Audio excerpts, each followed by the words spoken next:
Welcome to the National Stadium for match number 15 in the NLA GPL T20. It is a final round-robin match on match day number 8.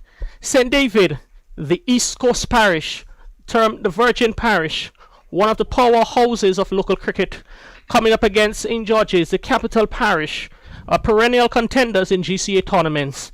It's a big match. The winner of this match will top the table after the round-robin stage. Earlier on, we had the toss, so we'll go down to the toss. Before we do the toss, we're just going to tell you that the standing umpires for today are umpires Diki Chetram and John Mack. Good afternoon, Kerry, and another pleasant afternoon as we prepare for this all-important game to determine who goes to the top of the table. Really good condition. Splendid condition. I think the sun is shining brightly. It's the only game we have today. And St. David's winning the toss and electing to bat coming up against St. George's. So the umpires are already in place and the fielders are just getting into position, ready to go. Yeah, just if we're going to run through the squads for you. St. David's, they've won the toss and they've elected to bat. And St. David's team, Keon George, captain. Samuel Charles, Roland Kato, Haston Jackson, Imran Joseph, Jaron Noel, Neilon Pascal, Kimo Peters, Shondell Regis, Ryan John, and Andrew Fletcher. Yeah, it's a strengthened St. David's unit, which includes the likes of Andrew Fletcher, who is opening the batting, Ryan John, and Roland Kato. They're all back from the Windward Islands Volcanoes duties.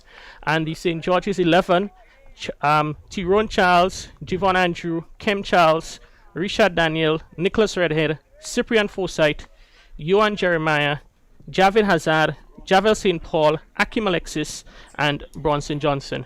The St. George's squad, they're missing today a couple of the players who played last game. Emmanuel Stewart and Kenneth Denver, they both suffering niggles, so they're out from today's match. And also out is Daryl Cyrus, who picked up a slight injury earlier on in this week. So it should be an exciting battle as Nicholas Redhead will open the bowling for St. George's from the southern end of the ground. And first delivery, full delivery outside the off stump. Fletcher just feeling for that one, looking to get some bat onto it, and the ball into the gloves of wicketkeeper Hazard. Yeah, first delivery, good delivery right up. Fletcher looking to play somewhere to square cover and missing, and it goes to the keeper. But Kerry, St. George's missing 3 important players there. Cyrus, we know, for his leg spin and also his ability to bat in the middle. But losing Denver and also losing the Volcano players really is a hard blow for the team. Yeah, as we see Redhead again, another delivery this time. Just pitch outside the off stump, and Fletcher watches it to go through to the gloves of the keeper.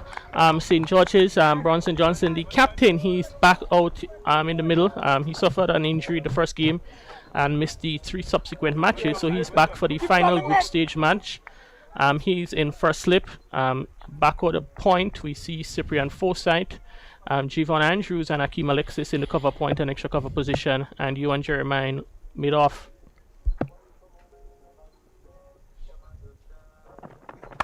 And Fletcher attacks, uses his feet, and he hits that one well. Pierces a gap in between cover point and extra cover. 4 runs to Fletcher. He gets going, and St. David's are 4 without loss in over number 1. Yeah, good positive shot by Fletcher. This is where he plays. That ball got some room outside the off stump and hit it on the up and pass a cover fielder in Alexis. And it went down to the boundary for 4. Yeah, looking to attack quite early. The Spiceman, that is representing the parish of St. David's in the GCA tournament, and it's certainly good to see that Fletcher is back playing in this tournament representing his parish.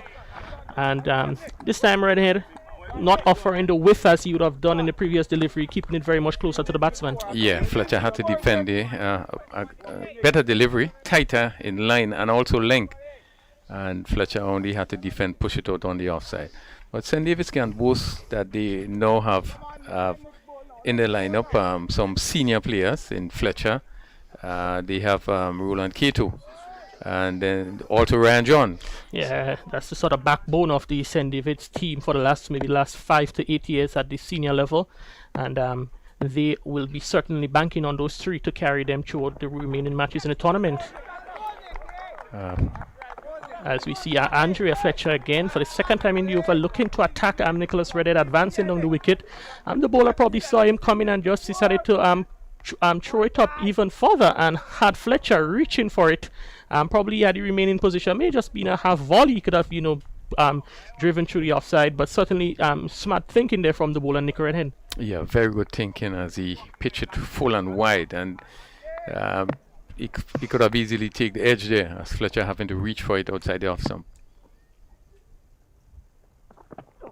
And this time is short and wide from Nicholas Redhead, and it is signaled wide by the umpire. Fletcher will look to lash onto that one there, but just out of his reach.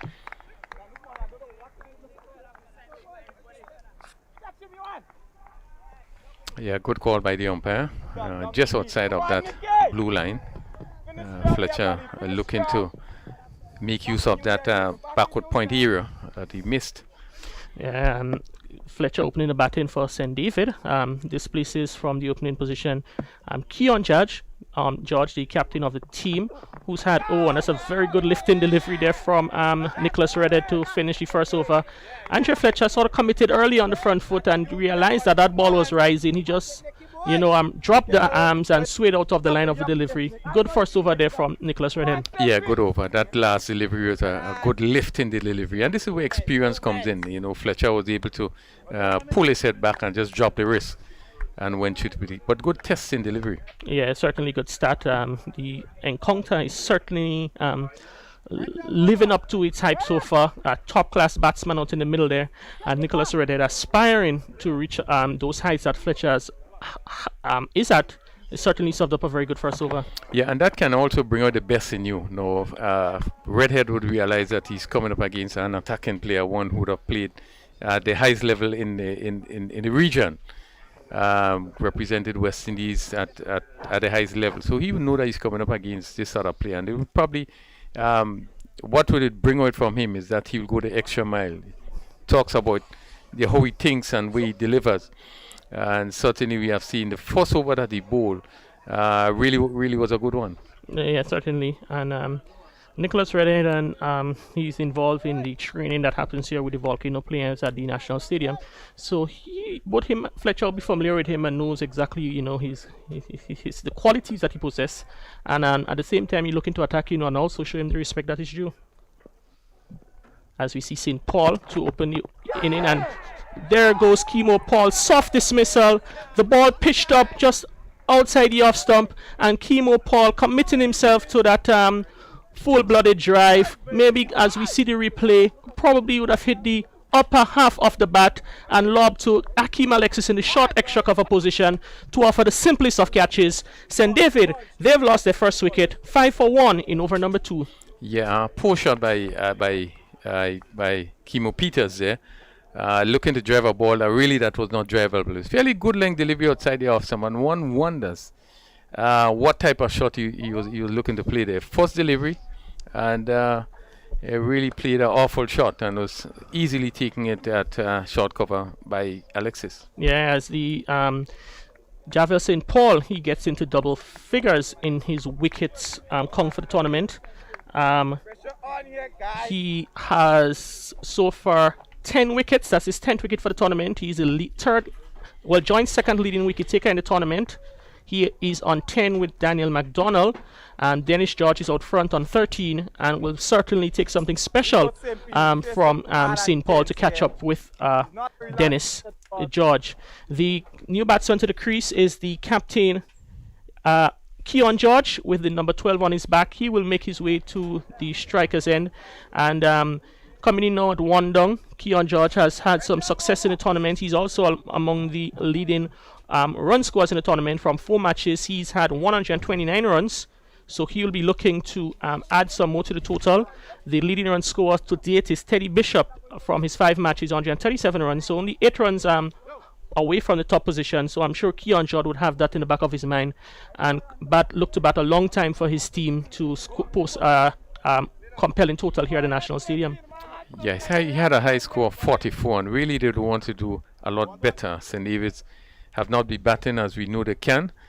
and they would want to take advantage of very good conditions here today. Yes, we see some alterations being made to the field. Bronson Johnson, he's finding himself in slip. That is Andrews in now being placed in the mid-wicket position, sort of straight. So the players, they know each other quite well, and Bronson Johnson looking to plug those areas where Keon George tends to score heavily. As the fielders outside the circle for Keon George, we have a deep mid-wicket in position. Minding you now inside the first 6 overs.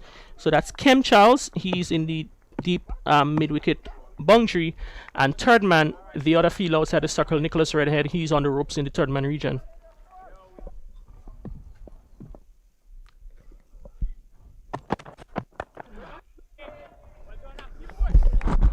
And so far, Crony seems that St. Paul would have certainly found his length quite early here in his spell. Yeah, good line, and Keon George just have to push it out on the offside, but his line has been very good, picking up wicket with his first delivery. Again, it was just outside the off stump, coming back into the batsman, and George just pushing another good length delivery. And that one is just playing it, just probably playing it late. You get it on the edge of the bat and bounces before it reaches the keeper. Currently, these two teams, they've known each other very well. There is no facet of the game they're probably not aware of right now. Most of them would have gone to similar secondary schools. Keon George, he'd have gone to the Grenada Boys Secondary School. So too the likes of Akeem Alexis and Cyprian Forsyth from St. George's. So they'd have played a lot of cricket together and against each other. So it should really be an exciting battle, as we see that one shot testing delivery there from St. Paul. And Keon George, not committing to the hook, decides to just evade it, and as the ball goes through to the keeper. Yeah, good aggressive ball in by St. Paul. And as you said, most of these players would have played together. United Insurance Cricket, so they would have come up against each other in various schools, GBSS, St. David's Secondary, so they would know the players quite well. St. Paul looking again, a good delivery. Keon George just comes forward and plays it with soft hands to Akeem Alexis in the extra cover position. So a very good over. It's actually a maiden from St. Paul, wicket maiden from St. Paul to start. And after 2 overs, St. David's 5 for 1. Yeah, good start by St. George's, keeping things very tight, not giving much away. St. Paul first over, he was on a good line, good length, and George had to defend most of the deliveries. We saw one quick short delivery that he had to get under. Really has been a good over. He has been focused really on a line, keeping the ball close to George, not giving him room. Yeah, so just to see Nicholas Redhead to start his second over to Andre Fletcher. Shot outside the off stump. Fletcher rocks back and just guides it past the fielder there at the cover point position. So 4 runs to more runs to Fletcher. He moves to 8, and St. David's, they're 9 for 1. Yeah, loose delivery by Redhead. It was short and really stood up. He actually had to wait on it, and he plays it down to backward point. Just steered it down to backward point, and it went across the outfield for 4. Yeah, I think when you look at the replay to that one, he didn't try to overhit it. He just got on top of the bunks and really placed it more than anything between the two fielders, the one at cover point and backward point, and 4 good-looking runs to Andre Fletcher. As we see Redhead, he responds by going back to his default shot of a length that Fletcher has to cover up and defend on offside. So Nicholas Redhead will be advised a bit, to keep the ball a bit closer to Fletcher. Certainly strong outside the off stump and doesn't want to offer him any width. Yeah, he will have to focus on good length and line and not so much pace. Fletcher loves the ball coming off onto the bat, and knowing him being a dashing player, he must focus on trying to even use his variation in terms of the length and his line. And that one is watched outside the off stump by Fletcher. Certainly testing cricket outside there, top quality cricket. Fletcher has been able to hit 2 good boundaries in between some very good bowling from the St. George's opening bowlers. Yeah, what is important about Redhead is that he keeps a line outside the off stump there, nothing really stray down the leg side. Just need to get it probably a little bit closer to the batsman. that will have him to always be playing. Yeah, Andre, the Spiceman, he would have just recently come from what we are joking earlier on. He went on a world tour for the last few months, and he's finally back in Grenada as he comes forward to a good delivery from Rented. Played to Akim Alexis there. From last year, Crony, he would have gone to New Zealand with the West Indies team. From New Zealand, early December, he'd have gone to Australia, had a stint in the Big Bash, from where he went into the new year to Dubai for the T10. Then after the T10 in Dubai in January, he was in Antigua for the Super 50, and then came back in Grenada, I think, sometime last week, and would have cleared quarantine over the last few days. I know he's eligible to play for St. David, so certainly been a busy few months for the Spiceman. And he advances to Nicholas Redhead, saw him coming and decided to dig that one shotter. And Fletcher, looking to probably impose his authority earlier on, is being kept in check by some fine bowling from St. George's. Yeah, good bowler. And if there's one area of his batting that he need to look at is in terms of his patience, being able to build an inning. You can see very clearly that his intention is to really try to smash everything through the offside. And sometimes you have to rethink and look to play each ball on its merit. Maybe if he was stood up, he would have been able to play that ball off the back foot. As this one, he comes forward, scampering for a single, miscommunication. If he hit, he was out. And Andre Fletcher, he basically give up the chase. This fielder there, that is that foresight in the cover position. Had he hit the stumps, Fletcher would have been walking back to the stadium. But Fletcher, he lives to fight another day. And at the end of another over, 3 completed, St. David's there 10 for 1. Yeah, a bit of unsurety there, and really he would have been out by a long way if he hit the wicket. But yeah, as we know, Keon George do have an issue in terms of running between the wicket, and I think we mentioned that previously in terms of how you run. Really, they should not have been a run there. And it was Keon's call, and Fletcher really came off late and really had to rush to get to the next end. Now we see him bending, probably, I don't know if it's some bit of an injury, but he's up now, so seemed to be okay. Yeah. But again, it was misjudgment in taking that run. Really should have been, George should have really stayed his ground. Yeah, Keon George is not known to be one of the better runners between the wicket in our local cricket. Had a bit of a decision between the batsmen, yes, no, and they finally committed. And Fletcher going to the non-striker's end, where the throw came in from foresight. Had it been a direct hit, he may have been back in the pavilion. But at the end of it, it's 10 for 1. Fletcher is on 9, and Keon George is yet to score. Yeah, and that's after 3 overs. So good start by St. George's, not allowing Fletcher to tear off. But he has been, trying to take the advantage, but they have been keeping things tight. Yes, the West Indies professional player Andre Fletcher played. He would have made his breakthrough quite early, and I think he would have made a name for himself in the ill-fated Stanford T20 tournament. I think he would have been one of those players that have done well in the regional tournament, and he was also in that Stanford All-Star team that would have played England in that one-off match at $20 million. So Fletcher, he's been around quite a period of time. Still a young fella, but he has a lot of cricket be on his shoulder behind him. Well, even before that, he was cited at the under 15 level. I could tell you that he Windwards did have the under 15 tournament in Trinidad, and he was part of the team. And I think this is where he was seen first up. The sort of player that really attacking. The player that really gonna beat the ball. And this was the style from way under 15. One could remember him playing in the stadium here. I think when we were preparing the team, playing against ex-national and hitting ball all over the stand. I think we played against no Prime Minister, Keith Mitchell, and he was hitting the ball all over the stand.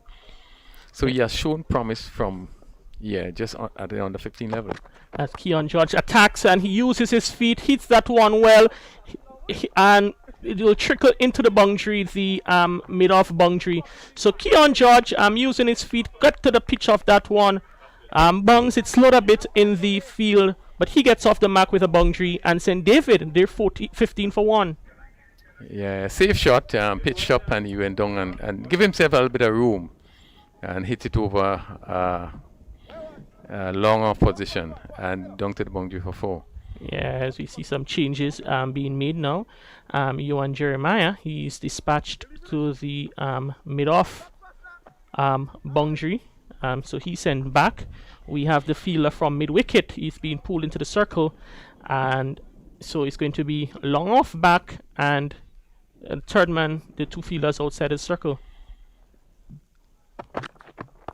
Oh, good delivery there from Redhead. That one was pitched right up. Keon George probably looking to play across it and may have just gotten an edge, which probably saved it from crashing into the stumps. As we look at the replay, full pitch delivery, hit it well, but into his boot, which ricocheted onto the offside. So good follow-up delivery there from St. Paul. Yeah, good delivery. And George is looking for to hit shoot that offside. We have seen they bring the mid-off right back to long off. And the cover in Alexis just come a bit straighter. Short delivery that is guided down to the third man position. Nicholas Redhead, he runs about 10 yards to his left to do the fielding. So 1 more runs to George. He moves to 5, and St. David 16 for 1. And we just seen that Fletcher just seemed to have done some damage here. Just seemed to be moving pretty slowly, gingerly, as he seemed to have done some damage attempting that run. Yeah, Fletcher looking a bit uneasy there as he's running between the wicket as he faces up to St. Paul. Gets a good delivery that he just plays back to the bowler and keeping him in check a bit. St. Paul's into his second over, he's 1 for 6. And St. David winning the toss, going at just about 4 runs and over inside the first 4 of the power play. Yes, 4 runs and over, and they certainly don't want to step that up. But the opening bowlers, St. George's, both St. Paul and Redhead would have done well in the first 4 overs. Yeah, St. Paul's, as we see an alteration there. Kem Charles, he's dispatched to the mid-wicket boundary. Captain Johnson removes himself from slip and places himself in a mid-wicket position.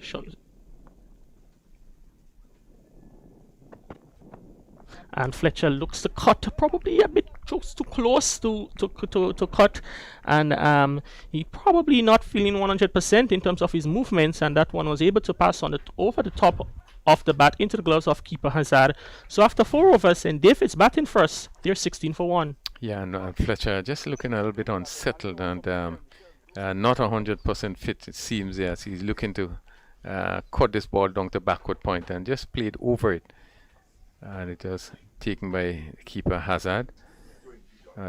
Interesting battle, and they would want to see in Fletcher now some walk to that tie, which seemed to be giving him some problem.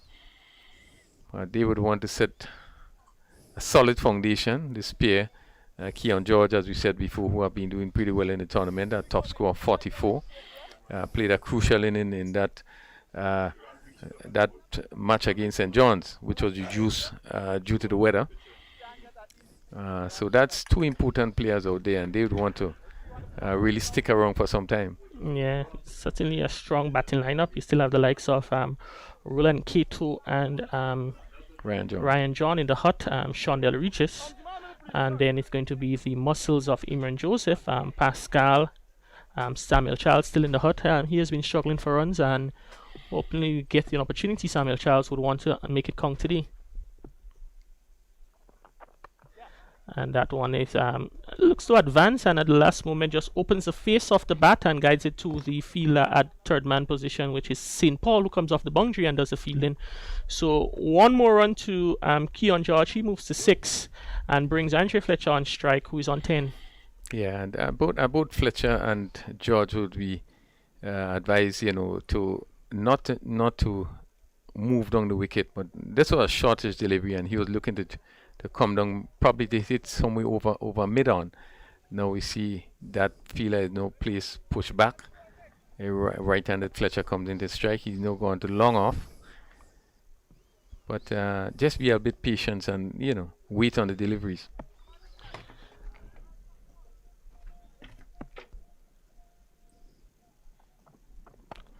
And Fletcher looks to pull. Probably got into the shot a bit too earlier, and just plays it to the mid-wicket fielder, which is Forsyth in that position.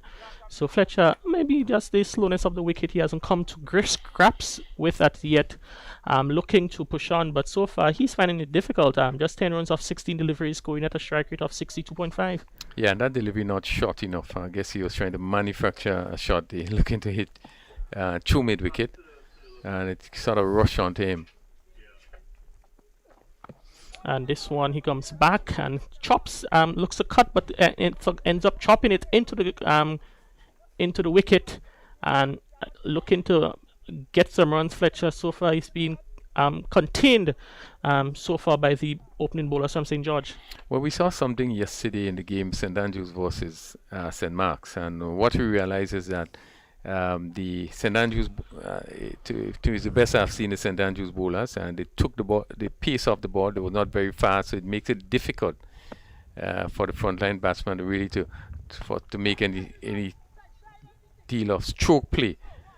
And we have seen the last two delivery, the redhead, just seem to be slowing the pace down a bit, and Fletcher having difficulty with the timing. Yeah, Fletcher certainly likes the ball coming onto the bat, and that previous delivery was just a bit short in length, and again St. Paul would have just rushed the West Indies T20 and limited over specialists, and he ended up hitting it a bit aerial, but it was able to elude Forsyth, who is in the mid-wicket position. So 1 run to Fletcher, he moves to 11 and brings Keon George on strike. As George advances down the wicket, opens the face of the bat, hits through the cover, and it's actually a no ball signal by umpire, so it's going to be a free hit served up to the St. David's batsman as they cross over for 2.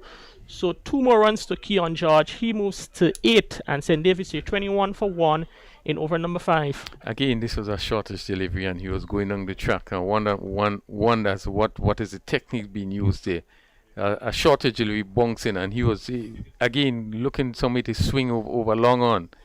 Yeah, and get it over extra cover. Yeah, I think the deliveries ended up short because you could see that, as we saw from the replay, Keon George, he would have left his crease before the bowler delivered. So normally in situations like that, you'd find that the bowlers tend to draw back the length a bit and not throwing it up for the batsman. As George swings at one outside the off stump, the free hit, he doesn't connect and the ball goes through to keeper Hazard. So a bit of Keon George would probably feel aggrieved there that he's not able to maximize that free hit delivery. Well, he had to hit straight, and he was looking to hit across that ball again to pull it over long on. That shot he had been attempting consistently. But if he would have tried to hit straight, he would have hit that straight over mid-off.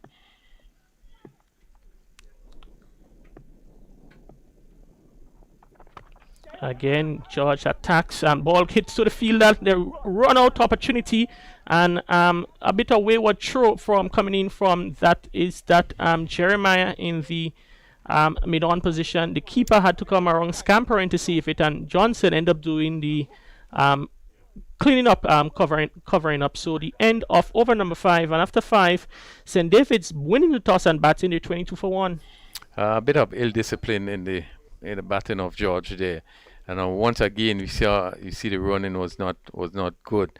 That ball went bouncing down to mid, and again he's looking to swing, and this, as I said, consistently just looking to swing this ball over mid on, and you just need, I think, to reconsider, just play the ball on its merit and be able to push the ball around, and he pick up the 1s and the 2s. They want to see his scoreboard moving, but he's looking for big hits, and it's really not necessary now.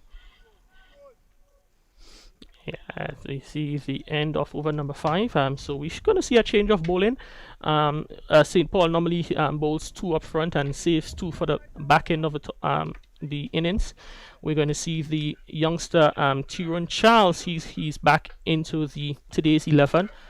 He would not have played the last match, so would have been watched from the bench, as St. George's they won against St. Mark in their previous encounter. Has been not really among the wickets, 1 from 10 overs, been bowling quite economical, but will be certainly looking to have some more higher numbers in that 4th column, which indicates the wickets taken in the tournament. Yeah, so far he has bowled in 3 matches. He has bowled 10 overs and conceded 40 runs, just picking up 1 wicket. So he will certainly want to add to that 1 wicket today.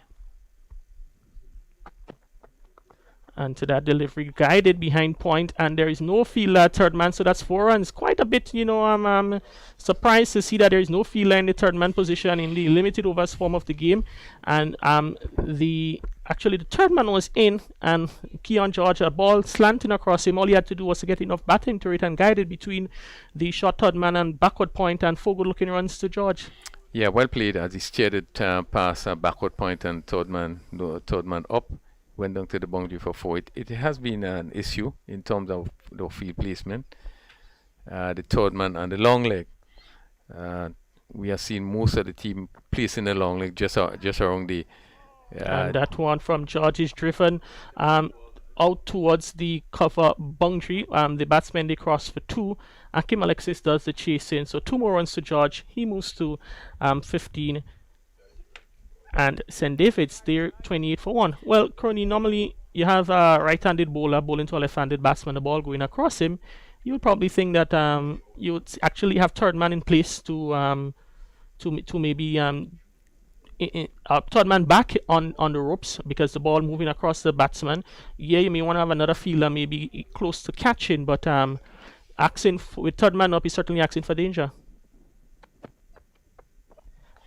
Yeah, and particularly when you have a fast bowler bowling, you need to have that there. That ball is a tendency to come off fine most of the time. We're going to run down that particular area. But we've seen also in terms of the long leg, the fielders are placed just on the circle. And again, if it goes a little bit to the left or to the right with a fast bowler bowling, they hardly have a chance to stop it. So it's a sort of position where you wonder where you can't stop a single and you can't stop a 4 except the ball is traveling straight to you. And that one is closer to George. He pushes it to Johnson, who is in a short extra cover position. It's quite a ring of fielders close in on the outside. You have short third man, backward point, cover point, cover, extra cover, and you still have Jeremiah back on the long off boundary, so they're certainly looking to offer no width or no scoring opportunities to George through the offside of the field. And George chops on, lazy shot there from Keon George, a delivery angling across him, looking to guide it to that towards the third man region. He ends up getting a bottom edge and chops onto his stumps. Tyrone Charles strikes, Keon George goes for 15, and St. David, they're 28 for 2 in over number 6. Yes, and it's not surprising. George really was not playing the way you expected him to play. He was very chancy, and even in terms of a defense, you tend to find that he's jumping around, pushing, and really was not behind that delivery, trying to stay down to slip, and you just stayed, come off the bottom edge and went onto the stumps. Really has not been one of his best innings. Yeah, George, as we see the replay, looking to open the face and guide that ball, came off the bottom edge into his stumps, and he'll be certainly disappointed with that mode of dismissal. That brings to the crease another of the Windward Volcanoes players, Roland Kato. He has been quite prolific for St. David's in the past, and joining Andre Fletcher in the middle, they'll probably just want to have a quick chat of the maybe the pace of the wicket and look to consolidate from here on out, because 28 for 2 basically at the end of the power play, it has been a good effort from the bowlers from St. George's thus far. Yeah, I think it's a good start from St. George's, having picked up 2 important wickets in the first power play, 28 runs on the board. It means that this pair will have to dig in and look to set a good foundation so they could push on from there. Kato and George, 2 of the professional cricketers in the setup. Kato, quite a lot of talent. Probably would not have really fulfilled those talents so far, but Crony, you'd have known him, and none of the players that have come through the ranks are the under 15s, the under 19s, and senior West Indies, and but not West Indies, but for Grenada and the Windward Islands, and will be certainly looking to fulfill those potential that was noticing him from a long time ago. Yeah, you're right. Yeah, a bit disappointed based on what you would have seen, Kato now has not produced the goods that we expect, but certainly has shown the talent. And one would hope that he would be able to settle in, he would be able to get maybe a good score. We still have 14 overs to go, so there's quite a lot of overs. So one would hope that he will settle with the Fletcher, who is still seem to be favoring that leg. But they will want to kind of set a sort of foundation. St. George's having done well, pick up 2 wickets for 28 in 6 overs. Yeah, at the end of the power play, so now we're going to have a relaxation of the fielding restrictions as we're going to see a change in the bowling. It looks like it's going to be Kem Charles. Kem Charles, certainly a big game from Kem Charles, a resident of Rukane in St. David's, coming up against his home parish, representing St. George's in this tournament. And Crony, when you have those sort of mini rivalries between a match, it certainly sets up for quite entertaining prospects. Well, knowing Kem Charles as he is, I know that he will relish the opportunity to get a wicket off Fletcher or even Kato. This is the sort of player he is. I think they know each other well, and he will really take pleasure in competing against these players. Yeah, as we see some changes being made in the field with Johnson. He's placed himself in slip, and so currently I think they have four players inside the circle. Slip, 2 fielders close in on the offside, backward point, 4 side. Akeem Alexis in extra cover, and you have a field on 45 as Fletcher seemed to be certainly bothered by the some issue with his leg, comes inside of his wicket and plays it to the fielder down to the long on position. So they're showing quite a bit of respect to the 2 batsmen in the middle, quite a lot of opportunities to pick up singles on the onside, and we certainly in for an interesting passage of play. That one there, signal wide by umpire Mark. Currently we also have today's the first day of the test match in Antigua. We can give an update into that match shortly, as comes back Kato into his crease and cuts behind point. Forsyth does the chasing. He's not successful he's actually successful in just picking up the ball behind the ropes and lobbing it in back into the keeper. So a bit short there from Kem Charles, and Kato, he gets a gift to get off the mark, and he's on 4. Yeah, a good shot, and he favors the square cut, and this one was shortish in length, and he went on his back foot and just hit it fine of the point position, and it went down to the boundary for 4. Yeah, so Kem Charles probably will be advised to keep it a bit closer to the batsman, doesn't offer the width, because these batsmen, they certainly love seeing width offered from the bowler, as that one from Kem Charles sort of drifting to Kato. He was looking to shape up to hit it onto the offside, but at the last minute he had to end up just playing it back into the bowler. Yeah, this one's staying down a bit as he was looking for the pull shot. Another good delivery there from Kem Charles is as you see that actually the umpire seemed to be conversing as to how many deliveries left in the over. It's actually 2. Saw the arm stretch out, was wondering for a moment whether it's a no ball.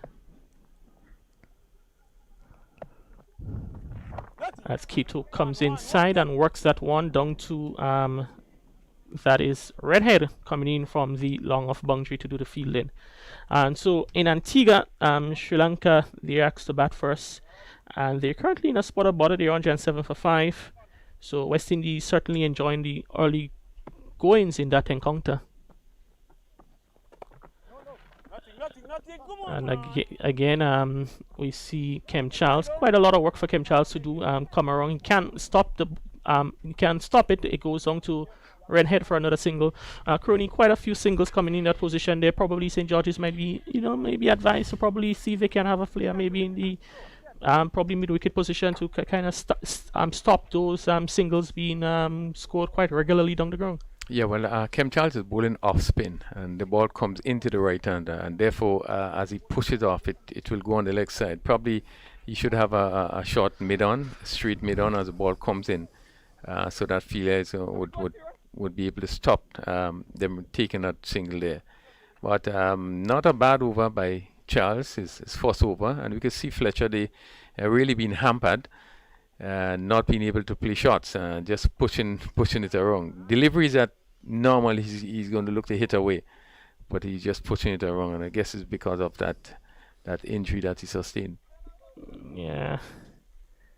I see it's going to be Tyrone Charles into his second over. The young under 19 and talent.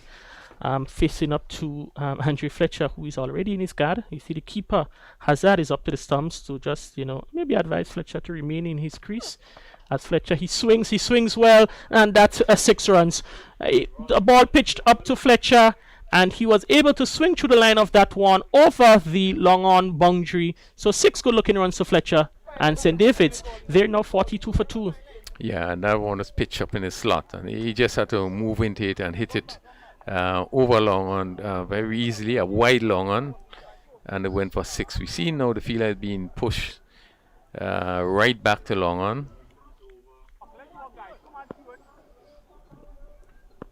Yes, Tyrone Charles looks to rebound to that delivery. A bit shorter, fuller, and this time Fletcher carves it behind point, beats the diving that is looks to be Forsyth in the backward point position. Wayward throw comes in from the boundary. The batsman, they cross over for 2, and Fletcher, he gets the motoring on. He's now 21, and St. David, they're 44 for 2. Yeah, full delivery outside the off stump, and he hit it square. And the fielder from cover have a lot of running to do to his right. As it went past the backward point, and he picked up another 2. And Fletcher pulls, and look, that short delivery there from Tyrone Charles. Fletcher early into the pool, and the lack of pace in that delivery gets a top edge. He was able to lob behind the bowler. There are no field line shot there, so Fletcher, he survives. He moves on by 1, and St. David 45 for 2. Yeah, not a confident shot by Fletcher again, looking to pull. But I think his position, he wasn't in the right position. Again, it seemed to be because of his movement, not being able to move to give himself room. And it just went lob back over the bowler on the onside. And a short delivery this time there, which is Kato. He gets on top of that one and plays it behind point. Forsyth dives, but dives in vain. 4 more runs to St. David. 4 more runs to Roland Kato. He moves to 9, and St. David, they're 49 for 2 in number 8.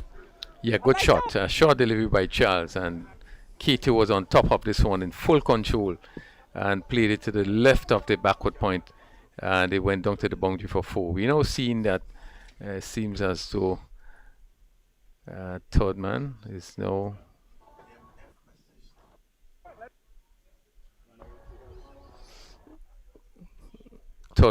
being in position.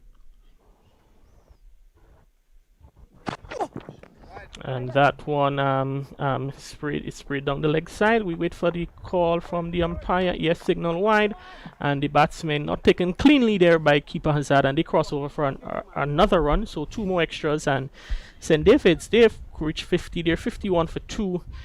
Andre Fletcher is 22. Roland Kato is 9. 50 of 41 minutes, 6 fours and 1 6 in over number 8. Yeah, ball going down the leg side there, and the keeper not collecting properly. So they're able to run for 1 extra. A wide call by umpire Chetram. A slower delivery there from Tyrone Charles, which Fletcher plays on to the onside, where Bronson Johnson does the fielding, so no run. And quite expensive over so far. The most expensive of the match date is 5 balls bowled. It's 15 runs from the over. So St. David's will be looking to really use that as sort of a change in momentum to get this score ticking along. Currently scoring at a rate of 6.5 and over. Another delivery there from Fletcher, which he plays down the ground. So 1 more to Fletcher at the end of a expensive over of Kem Charles, and after 8 overs, St. David's are 52 for 2. Yeah, a better over for St. David's. There's some 16 runs just scored in that over. We see a beautiful shot by Kato down the backward point, a short delivery, and you see Fletcher hitting over long on for 6. So they seem to be coming in the own a little bit. 52 for 2. We have 8 completed over, and these players will really want to push on from here on. Yes, Fletcher, he has had a call on for a change of bat. The substitute fielder, Francis, went on with 2 options. Fletcher made his choice, and he is he's ready to take up strike against Kem Charles, who about to begin his second over.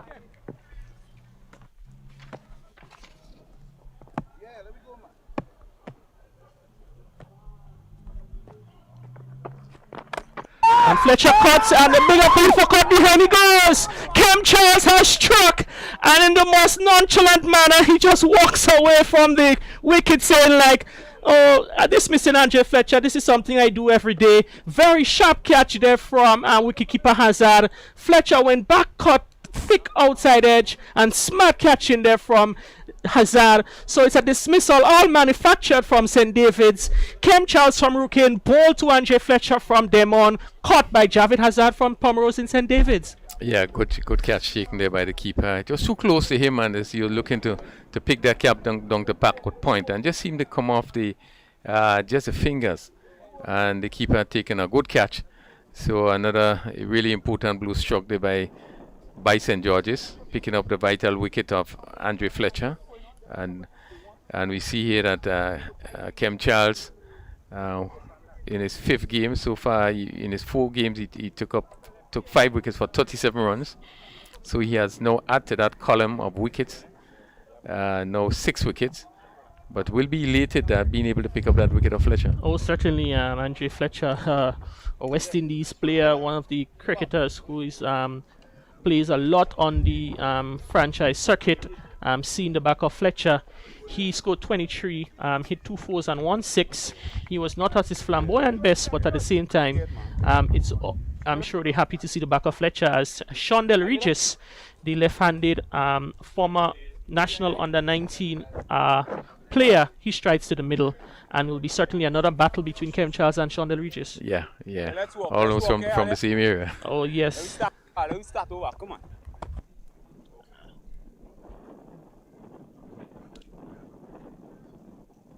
Shondell Regis goes back to a delivery, pushes to Kem Charles.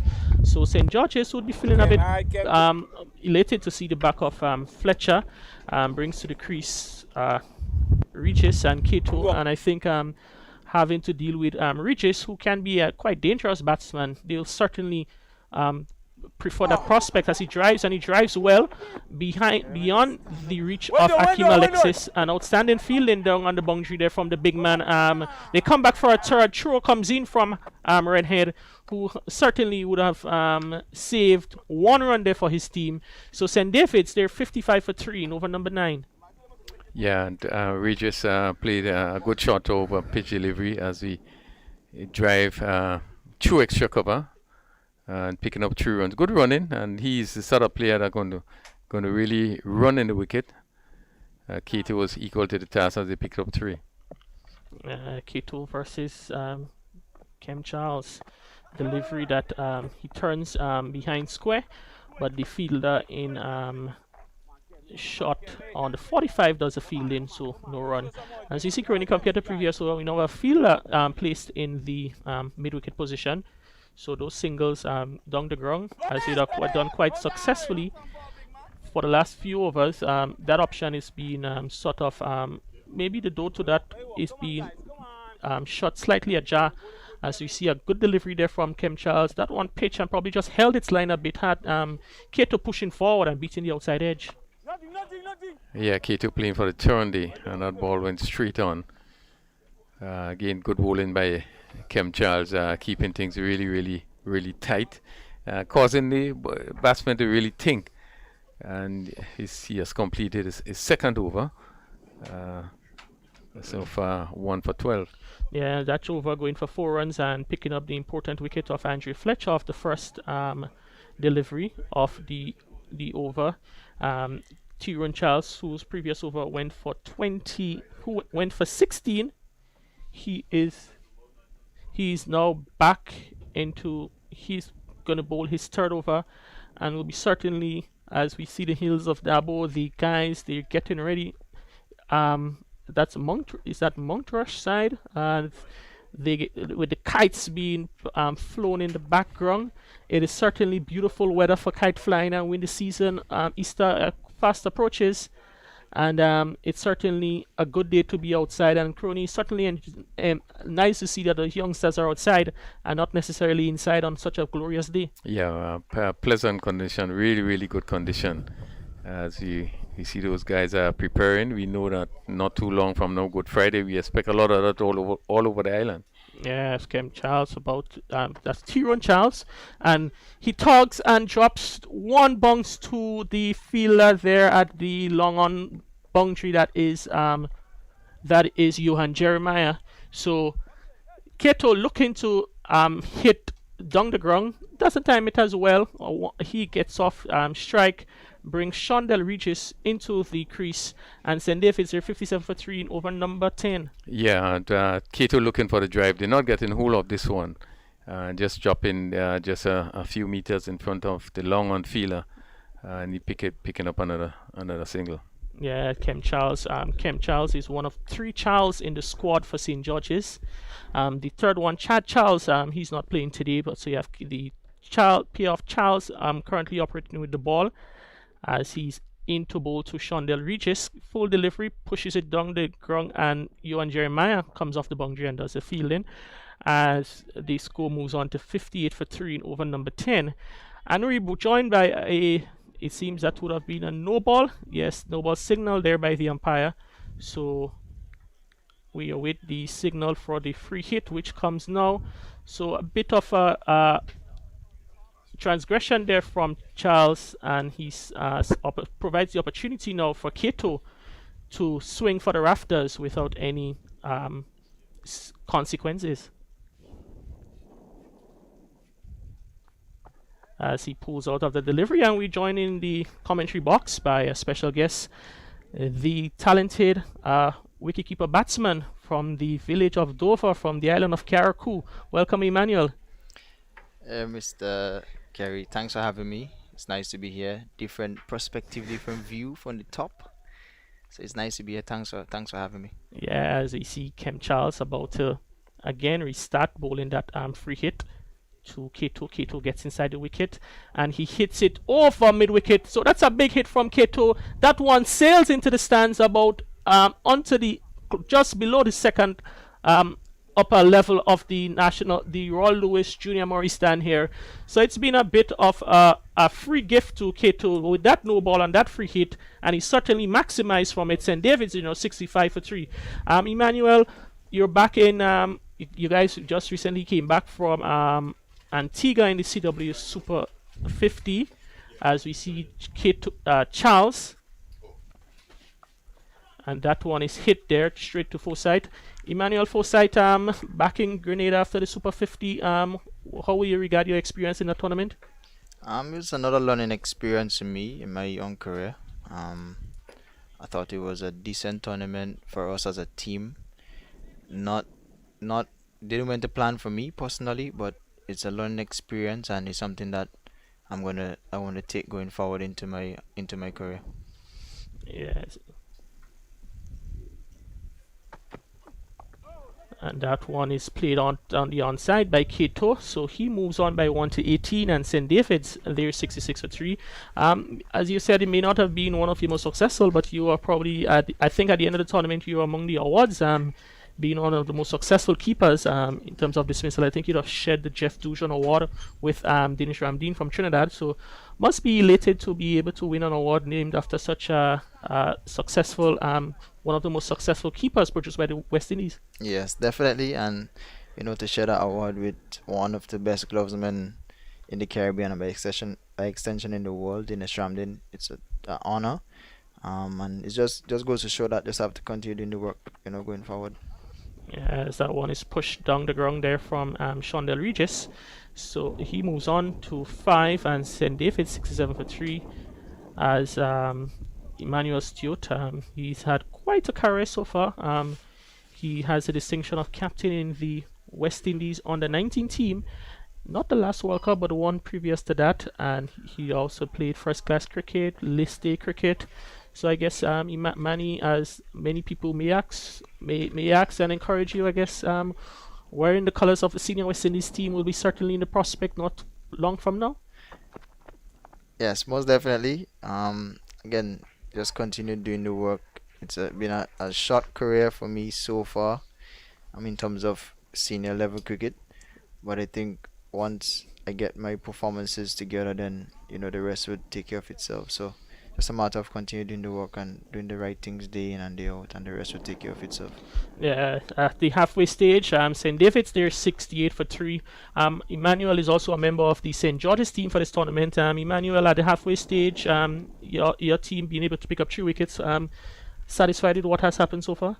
Yes, I still think we could have pegged them back a bit. We missed a chance with a run out of Fletcher, and a couple free hits in there. I think from the last game, a couple guys are out, so it's a chance to give some younger players an opportunity to showcase their talent and get ready for the under 19 tournament that's coming up. So it's all part of the game. It's good that we already secure our semi-final spot, so we just want to gain some momentum, give youngsters opportunity going into that semi-final, and hopefully we'll take care of business next weekend. Yeah, it's actually semi-finals weekend next weekend and finals Saturday and Sunday. So 2 big days of cricket coming up next week as we see Richard Daniel, the leg spinner, comes in to the attack. His 3rd match of the tournament. He has so far picked up 2 wickets from 6 overs, and he'll be certainly looking to do well against this top quality St. David's attack. That one a bit rushed through short and wide. Thus is signal wide by umpire Mark, and St. David, they move on to 69 for 3. Manny, this tournament being streamed, young players being given the opportunity to see themselves broadcast not only locally but through the Caribbean and around the world. Certainly, it's really as players, and maybe not you because you'd have been played at a higher level, senior cricket being broadcast all over the world, but the younger players who haven't reached your level, how are they viewing that being delivered here in this tournament? I think is a really good initiative by the GCA. Yeah, obviously we've seen the VPL being streamed as well, and that's another good initiative by the St. Vincent Cricket Board. So I think the youngsters are really keen, on the opportunity to go out there and execute their skills, showcase their skills to the world, to the Grenadians, and by extension the Windward. So I think it's a step in the right direction, and it's something that we need to. Oh, it's that brilliant catch there from Bronson Johnson, the big man in for a slip, delivery which was spinning out across the left-handed Shondell Richie. He went back to Kurt, and Johnson diving behind that one. It looks like, as we see the replay, Rich is giving himself some room. Johnson going across, got one hand to it, tapped it back into his path, and he was able to catch it on the rebound.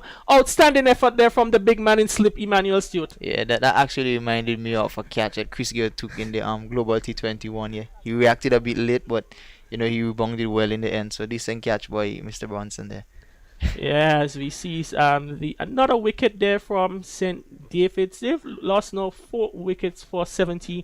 Shondell Riches goes to an outstanding catch from the captain Bronson Johnson in slip, and that brings to the crease Ryan John with number 8 on his back, now coming in at number 6 for St. David's.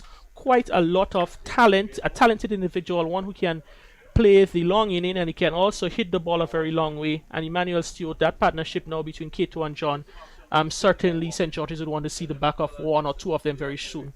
Yeah, I think there's 2 experienced guys here, 2 Windwards players, and I think they'll probably look to carry the game as deep as possible, probably into the 16th over. But I think once our team, St. George's, get a couple more wickets here, we can peg them back going into the back end of things. So it's an important partnership here, but another wicket or 2 can really put St. David's further back. Yeah, as we see, John now takes his guard, so it's going to be much easier prospect, not necessarily in terms of difficulty for the bowler, because you have 2 top quality batsmen at the middle, but now he's bowling to 2 right-handed batsmen, and as a young leg spinner, you fancy that instead of bowling to a right and a left-handed pair. Yeah, it's probably a bit easier to settle. And to that delivery, John comes back, plays it, shot there. They go through for the single, and they end up. He gets home safe, so he's off the mark. Ryan John is off the mark. He's 1, and St. David in over number 11. They're 71 for 4. Come on, guys. Come Young Richard Daniel, former captain of the national under 19 team a few cycles ago, tosses one up to Kato, who pushes it down the ground. And Emmanuel Stewart and Ryan John would have been part of the successful West Indies under 19th World Cup Championship team also in 2016. Yes, 2016. Still relive that moment. You guys winning the final. I think it was against Bangladesh in the final. It was against India in the final. It Yeah. was against India. Yes, Yeah. it was against India in the final. Yeah, still relive that moment. Remember it as yesterday, especially in the month of February, because that's when we actually won the tournament, and it was a great bunch of guys. And hopefully all of us can graduate into the senior team and be on the right path so far. Because I'm seeing a lot of guys around the regional setup, so it's really good to see. Oh yeah, certainly. And I think you had this guy from the Leeward Islands. The name is slipping me. I think you'd have made a century in the Casey Carty. Casey Carty, that's right. Hetmeyer would have been a part of that squad. Ryan John, Emmanuel Stewart, and a number of other individuals who would have played first class, either the 4-day game or at least day cricket. So it's certainly good to see a number of those guys progressing up to the higher level. That one is pushed down the ground there from that is Kato. Yes, Kato. Alzari, was he a part of that squad or the one before? Yes, Azari was part of that 2016 squad as well. Yeah, so it's been And a quite Kimo Paul, Obed McCoy. yeah, so it has been a quite successful crop of players who have Yeah. come through from that class. And it's kind of important because normally you see your players they play on the 19, they're very good at it on the youth level, but breaking into the senior circle is always a challenge. But it's really it's encouraging to see that so many players would have gone on to represent either their franchises or even play for West Indies at the senior level. Yeah, most definitely. I mean that phase post under 19, between the age of 19 and 25, it's probably a difficult phase for us youngsters. But I mean, it's a matter of grabbing the opportunity and putting your numbers up, and hopefully you get rewarded for those numbers, and you just keep performing, because that's the game. The result is a result game. Now I think once you put those results up, then the rest will take care of itself. Yeah, well said there, Emmanuel Stewart. And I think sometimes, it's just about the commitment and the support structure that a number of these individuals they have around them. And as we see Kem Charles into the middle of his third over, advances down the ground, and very good hit there from Kato. Jeremiah, for a moment, he thought he was interested in completing the catch, but he just had to stand and watch that one sail over his head. Kato moves on by 6. He's 28, 2 4s and 2 6s, and St. David, they're 80 for 4 in over number 12. Yes, great use of the feet there from Kato, getting to the pitch of the ball and hitting through the line of that. It was a clean hit, and I think Jerry had a chance there. So very good shot from Kato. Yeah, you talked about using the feet. We're going to get back to that momentarily, as that one is a bit flatter and faster, as which Kato was pushed back. Do you think batsmen these days are more reluctant to use their feet to the spinner, as you would have seen in the past? It's a difficult one.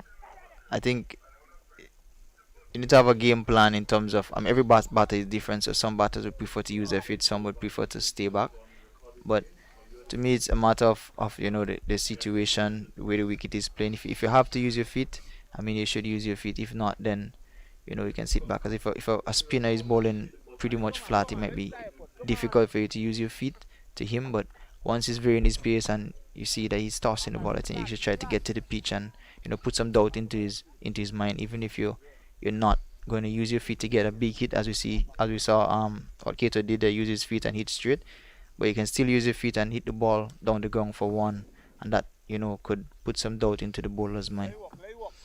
As we see Richard Daniel about to begin his second over, and to that one Kato pushes down the ground to long off. They cross over for a single. So Kato, he's motoring along. He's on 30 and of 24 deliveries. Certainly one of those batsmen that has found it easy in the middle so far, scoring at a strike rate of 125. as Ryan John settles in. You see they're looking to take the game as deep as possible, trying to limit the amount of dot balls between them by rotating the strike, and that's a really good sign, because it's an area that we have to continue to improve on rotation and strike, especially in the middle overs when fielders are on the boundary. And that one is shot and cut down to the deep cover boundary, where Kem Charles does the fielding. So Kato might feel that one would have been one that got away. He was looking to probably hit it a bit more fine to beat the fielder at the backward point, but I think he did too good that it went to the boundary fielder on the cover boundary. Oh, that one there a bit flatter and faster from Richard Daniel, which Ryan John pushes back to the bowler. And Ryan John, one of those batsmen, seems to have so much time when he bats. He gets into position very early, and he can change gear at the same time very quickly. Yeah, very much so. I guess he's just trying to get himself in. As you can see, it's a very good over here by Daniel. I think it's important for him now to close off the over well. That's important. Don't want to spoil the over right now.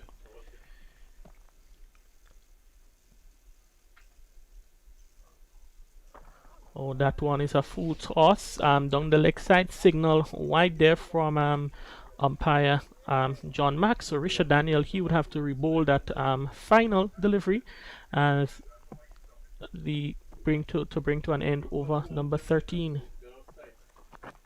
And that one is a full toss, which Ryan John hits behind square on the onside. So 4 runs to John, and he moves on to 7. And after 13, St. David's 89 for 4. Yeah, I was just saying it's important for him to close off the over well, and I kind of jinxed him there. Yeah. Last ball going for 4. Yeah, in situations like that, you would have not captained a number of the teams that you would have played for, and also serve as a wicketkeeper. But what's the advice you'll be given to the young Richard Daniel probably at the end of this over? I think, well, even from the start of his spell, it's important for him to relax and get into his work. I think that he bowled a number of balls in the nets, and it's the same out here in the game. You should just carry what you've done in the nets into the game, and just stick to that plan. So after that last ball there, I'll just keep backing him, keep supporting him, because he still have an important role to play in his next over. Yes, we see it's going to be Kem Charles to bowl his 4th over, 3 overs so far, 1 for 21. The important wicket of Andrew Fletcher. He'll be looking to finish strong to and that one advances. Kato advances out of his crease, push back to the bowler. It's a great adjustment there from Kem Charles, pulling that length back.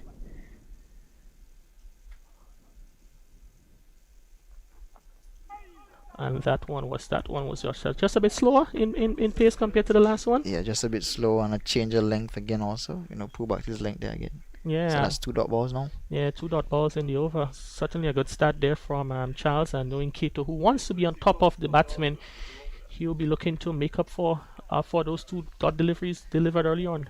Yeah, very much so. I see Kem pulling away again, seeing Kato moving around the crease. Bit of cat and mouse going on. And that one hit down the ground. Jeremiah watches it, sails over his head. And as we were saying, Kato wants to get back onto the front foot in this over. He's hit that one, picked it up well, deposited it over long on for 6. Yeah, good shot there from Kato. Getting outside the off stump and slog sweeping that one over long on for 6. I thought for a moment he would have hold out to the long on fielder, but managed to get enough power and get underneath it enough to get it over the boundary for 6. So decent execution there from Kato. Yeah, it's certainly a good piece of willow in his hand that picked it up well, and that ball was just sailing over the Jeremiah down here close to us on the northern end of the ground. Yeah, another dot ball there again by Charles. So not bad. Again, it's important to close it on the over as well. Another dot baller, so will be very good. And that one swings, and it swings well. That ball is going to rush into the boundary in the fine leg region. It came off the pad, so it's 4 leg byes. That one was speared into the legs of Kato, and 4 more runs to the St. David's total. Now 99 for 4 in over number, just 1 ball short of the 14th over. Yeah, badly lined there from Kem Charles. Attempting a slog sweep again, Kato. Pad and 4 leg byes down to the fine leg boundary. Yeah, St. David certainly had struggled with the batting in the tournament so far. Found it much easier, and that one hit on the full down to the long off boundary as the batsman they crossover for 1, and that's also the 100 total race for St. David. 100 runs in 91 deliveries, 68 minutes, 7 fours and 4 sixes.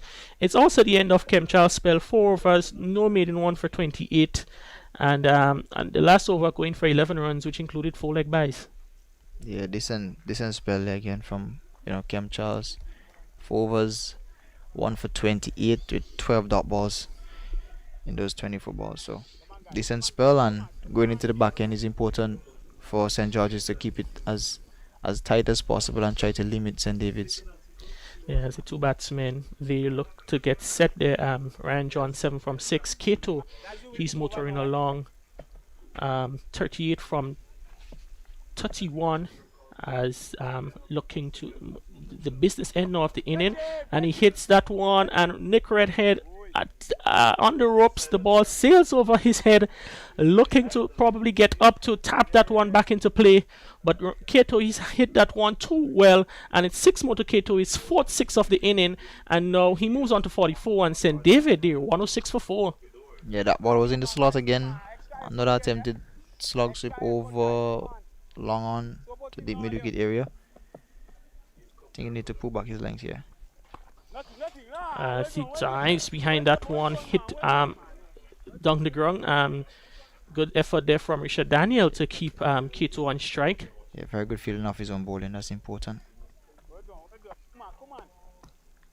Encouragement being shout there through as we pick it up through the stumps mic, and that one he doesn't hit well. Forsyth, he runs around in the mid wicket position and completes an easy catch, and Kato, he goes looking to hit over the leg side. Maybe what Stuart probably got on more the outer portion of the bat and lobbed up in, and certainly a good catch there from Forsyth. Actually more the top portion of the bat, and Forsyth, he had to suckle it a bit and steady himself and complete an easy simple catch. Yeah, to be honest, he hasn't really middle one as yet, and even that one there, it top edged that one. He hit a couple sixes, and to me, he really came off the middle of the bat, so it was unfortunate there for him. But that happens with leg spinners a lot of times. A lot of times your long hops or your full tosses, get you wicket. So very fortunate there for the youngster, Rashad. Yeah, you use that term there that he didn't middle. He hasn't middled one, but someone will be saying, but how could he hit 4 sixes, 4 big sixes, and he hasn't middled them? Good bats. Good bats. Good bats. Oh, certainly a wonderful piece of willow as we look at it up close there. Quite thick from Kato. I will be disappointed not getting under that one a bit more.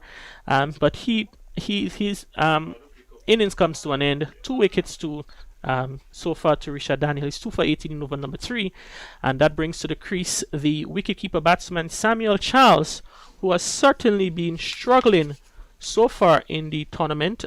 Samuel Charles with the bat, he's batted 3 times in 4 matches and scored 15 runs, and now with 5.5 overs left to play, he will certainly be looking to get a few more today for his team.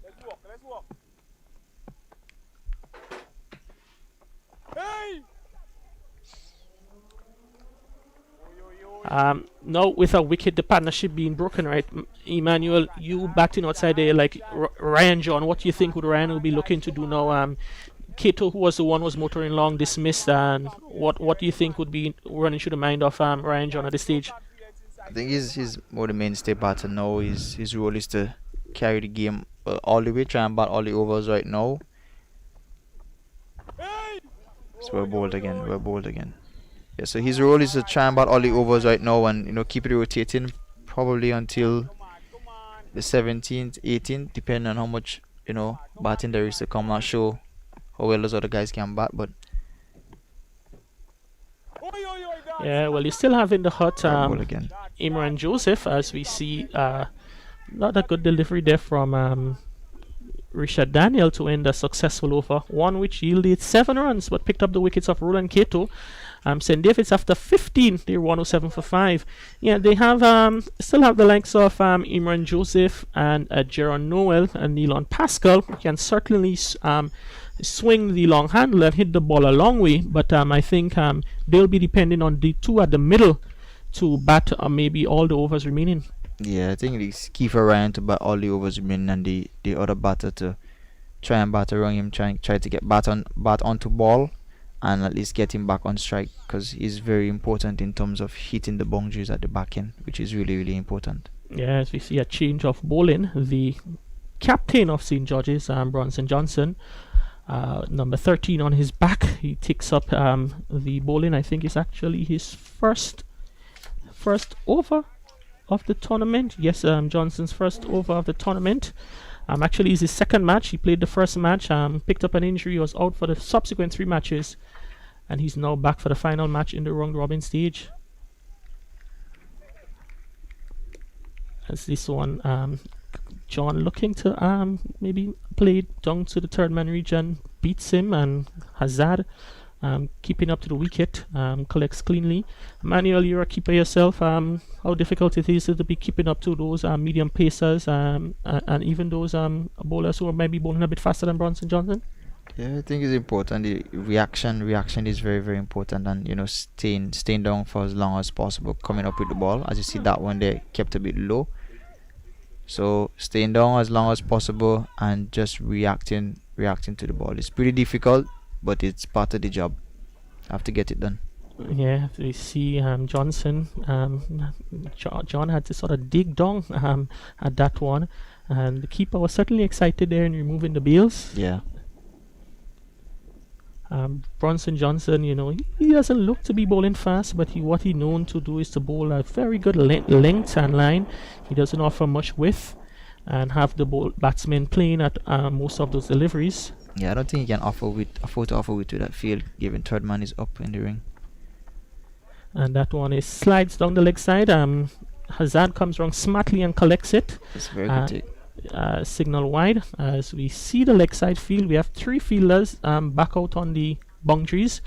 That is Jeremiah long off, Kem Charles in mid wicket, and John swings and he beats the outside edge, beats the keeper as the ball go through for now bye, and the batsman crossover for a bye.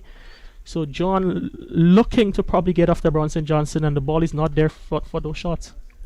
Yeah, Ryan probably lucky to got a bye there. I think it was missed by the keeper. So 1 run there again. A good start from Bronson Johnson here. Very good start to the over, and it's important they try and squeeze a new batter now. Samuel Charles, who has been struggling with the bat for the tournament, comes forward and pushes it to Alexis there in the extra cover region, and there is no run. So I think St. George's will be probably looking to see if they can keep Samuel Charles on strike for most of those deliveries. Yes, most definitely. The new batter has to get accustomed to the conditions out there. That would take some time, but I think from his point of view, it's important now for him to try to get off strike and give the batter that's in the strike to keep that momentum going. It's a final over. I'm sure that the St. George's fielders will be holding back a bit as Charles plays that one down the ground to Jeremiah, comes off the boundary, thinking of for 2, but very good attacking fielding there from Jeremiah to keep them to 1. So Kem Charles will take strike at the start of the 17th over, and after 16, St. David's 110 for 5. Yes, a very good over in the context of the game here by Bronson. Only 2 runs conceded in that over, going into the back end. Last 4 overs here now. Richard Daniel, he's going to bowl out. So far he has had 2 for 19 from his 4, and he will be certainly hoping to finish off strongly and probably pick up another one for his team. Yeah, it's important now for him to close out his spell well. 6 balls.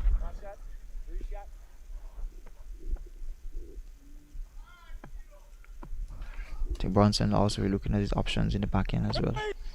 And that one is Samuel Charles looking to maybe hit over the top. That one hit straight to Cyprian Forsyth in the mid-wicket position. Yeah, you see that Daniel has changed his line last over into this over as well. Bill and stump line now. As he gets inside there and tucks it, I think Ryan John would not be interested in a second, and certainly, and rightfully so, tells Charles is only one from that one. Yeah, I was saying as he's changed his line now, more middle and leg line, and it's really good. It's really good adjustment from him, bowling to his field, and got 2 wickets in the process. Oh, he's dropped. He's dropped in there by the mid-wicket position. Cyprian Forsyth diving away. He probably was able to get a hand to it, but wasn't able to hold on. Emmanuel Stewart, some would say a drop, and some would say he probably saved 4 runs. And I hit the inner portion of the bat, or more the toe of the bat. That would go down as a chance in my book. It is certainly a chance. Very good delivery there from Richard Daniel to follow up, and the youngster under pressure against a top quality St. David's bowling attack. So for 2 for 20, he's holding his end quite well. Yes, 2 balls now to close with this spell. Brilliant over so far. Brilliant over in the context of the game. And John advances. Oh, he's given. He's given. And it looks to be a soft dismissal. Emmanuel Stewart advancing down the track, wrapped on the pad. The appeal from the umpire, and the dismissal is given. Ryan John a long way down, hit probably in front of the wicket. May have probably gone on to hit the wicket, but he was certainly a long way down the track. Yes, most definitely. Again, well bowled from Rashad, sticking in the tram lines within those 3 stumps, and asking the question of the umpire, and got that one. Yeah, as we see, so it's been quite a successful spell from Richard Daniel, 3 for 20, and St. David, they're 111 for 6. Emmanuel Stewart, you guys must be happy with the way things have been progressing so far. Yes, very much so. A youngster get an opportunity, and putting his hand up, leg spin is a very, very difficult art. So it's good to see him, getting 3 wickets and still have a ball left in his spell. So I think that would do his confidence a world of good. Another important wicket here, Ryan John, falling for 8 of 13 balls. He would be a bit disappointed with that going into the back end, where he would look forward to maximizing.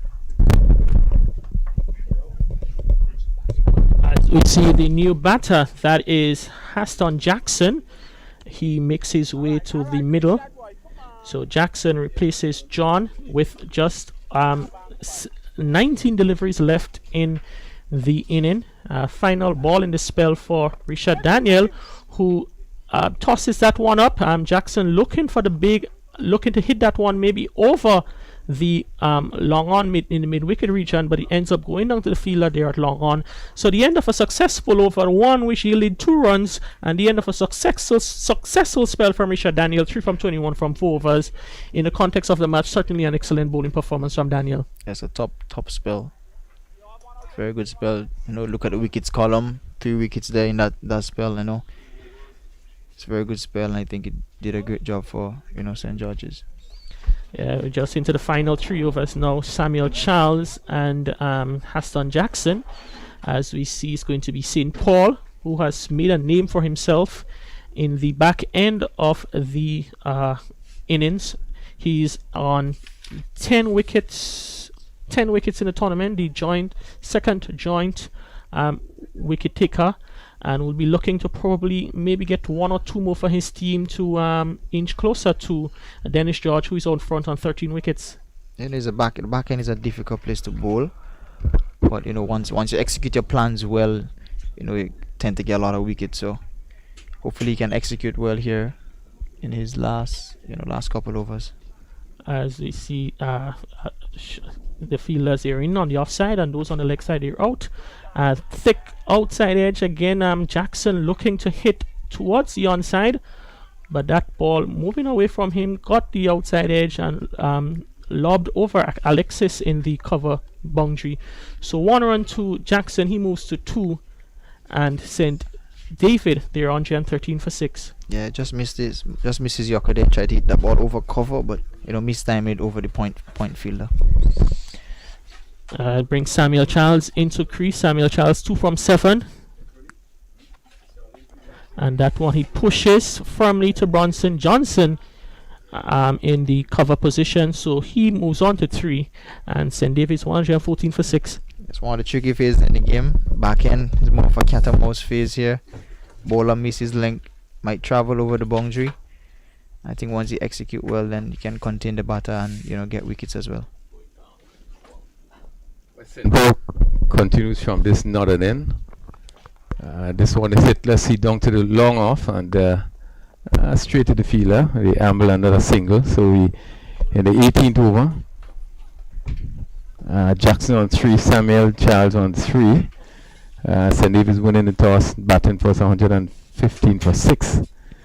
I say good afternoon, Emmanuel. Good to see you. Good afternoon, Mr. Granny. Good to see you as well.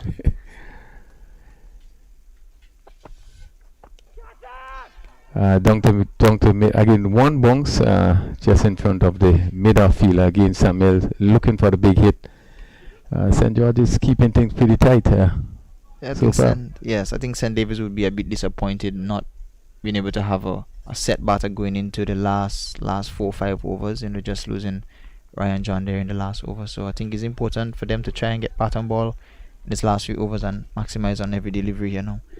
As you see, St. Paul runs in now. This one hits over cover and bounces into the boundary for 4. Yeah, good shot by Jackson there. He really picked the gap and hit it to over cover, and that went down to the boundary for 4. 120 for 6. St. David's winning toss and batting. But St. George would have picked up some really good wickets at crucial times. Yes, very much so. I mean, they started off well in the power play and squeezing the middle by taking up wickets.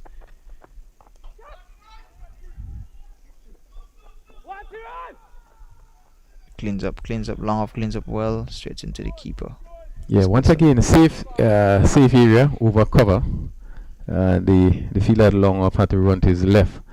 So that concludes the over. St. Paul bowled 3 overs, 1 beaten, 16 runs, 1 wicket. Rashid Daniel, 4 overs, no maiden, 21 runs, 3 wickets, 3. Very good wicket that he picked up. Yeah, very impressive ball. And as I was saying, St. George is squeezing in the middle by taking wickets. Once you take wickets in the middle overs, it tends to put the batting side under pressure, especially going into the back end. And as I said earlier, St. David's will be disappointed not having a set batter in the last couple overs, which tend to be the business end of things. So we have 18 completed over, and I think St. George's probably would be the happier team, although there's runs on the board, having picked up 6 wickets from 122. Yeah, we're very happy to restrict these guys, given the pedigree of batting that they have, to a total probably in the range of 140, 130. But as you said, that's just one half. You still have to go out there and do a job now with the bat and chase down whatever runs is on the board. There's an element of scoreboard pressure and what's not. So it's important to carry the game as deep as possible, and the game is not over until that last ball is bowled. So it's still early days for me. It was St. Paul, redhead, coming from that southern end. You can bowl to Samuel Charles, who's on 4. And he's swinging, this goes way down to third man, comes off the edge. Not getting hold of it, just swinging wildly. Yes, attempt to hit that one cow corner deep mid wicket area. Getting the outside edge, down to third man.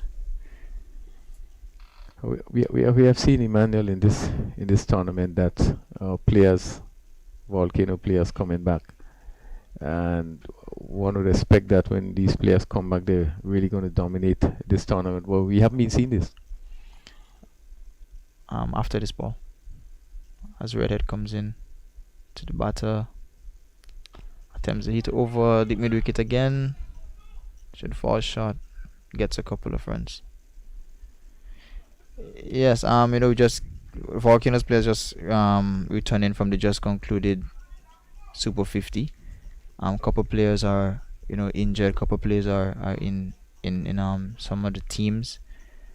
I mean, is cricket at the end of the day?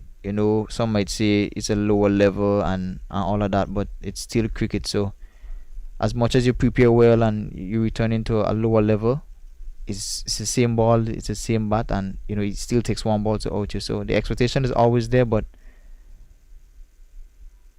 see Nick comes in again, batter missing that attempt to hit over the mid wicket again.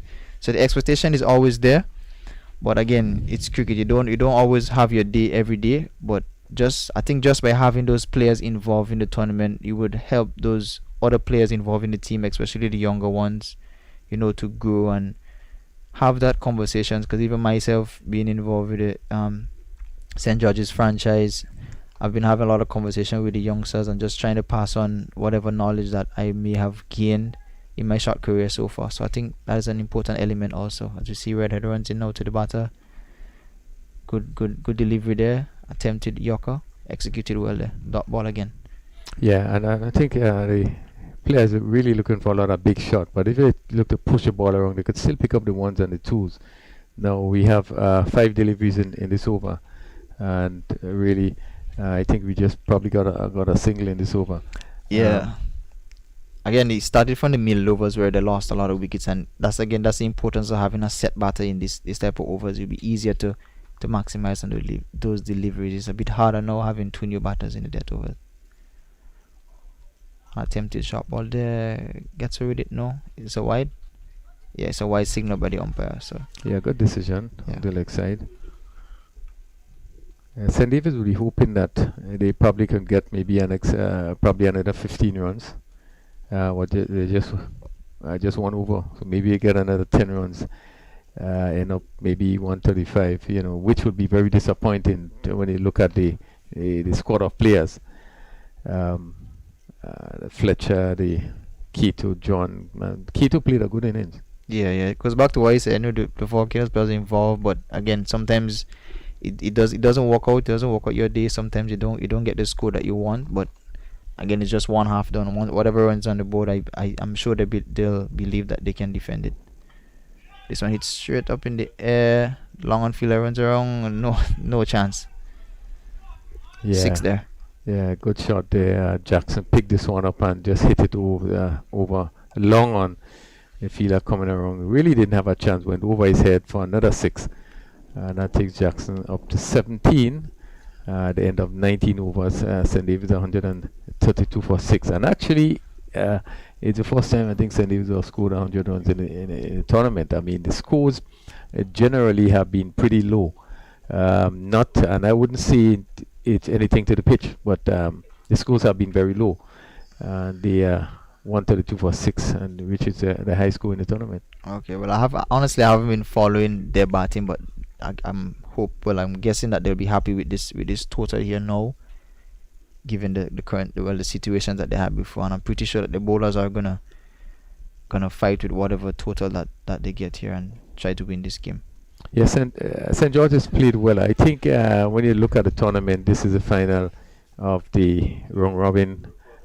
St. George's would have played the better cricket, right or wrong. They seem to be well coordinated, seem to be well organized, and even though they would have lost some of the top players, including yourself, for this game, but I think they came strongly, and the bowling performance really need to be hailed. As you see, Semple runs in here to Samuel Charles. Attempt to hit over mid wicket again and miss time. Gets 2. There's an overture here. But just 1. A bit of sloppy work there from the bowler backing up the stumps. I think a lot of times we look at what happens on the field and the way teams play, but if you look at the way St. George's, not trying to be biased or anything, but if you look at the way St. George's prepare before games, they warm up and how professional it is, that speaks volume, and I think that professionalism is carried onto the field. Yeah, you're certainly right about that. That's really good running there. That's really, really good running.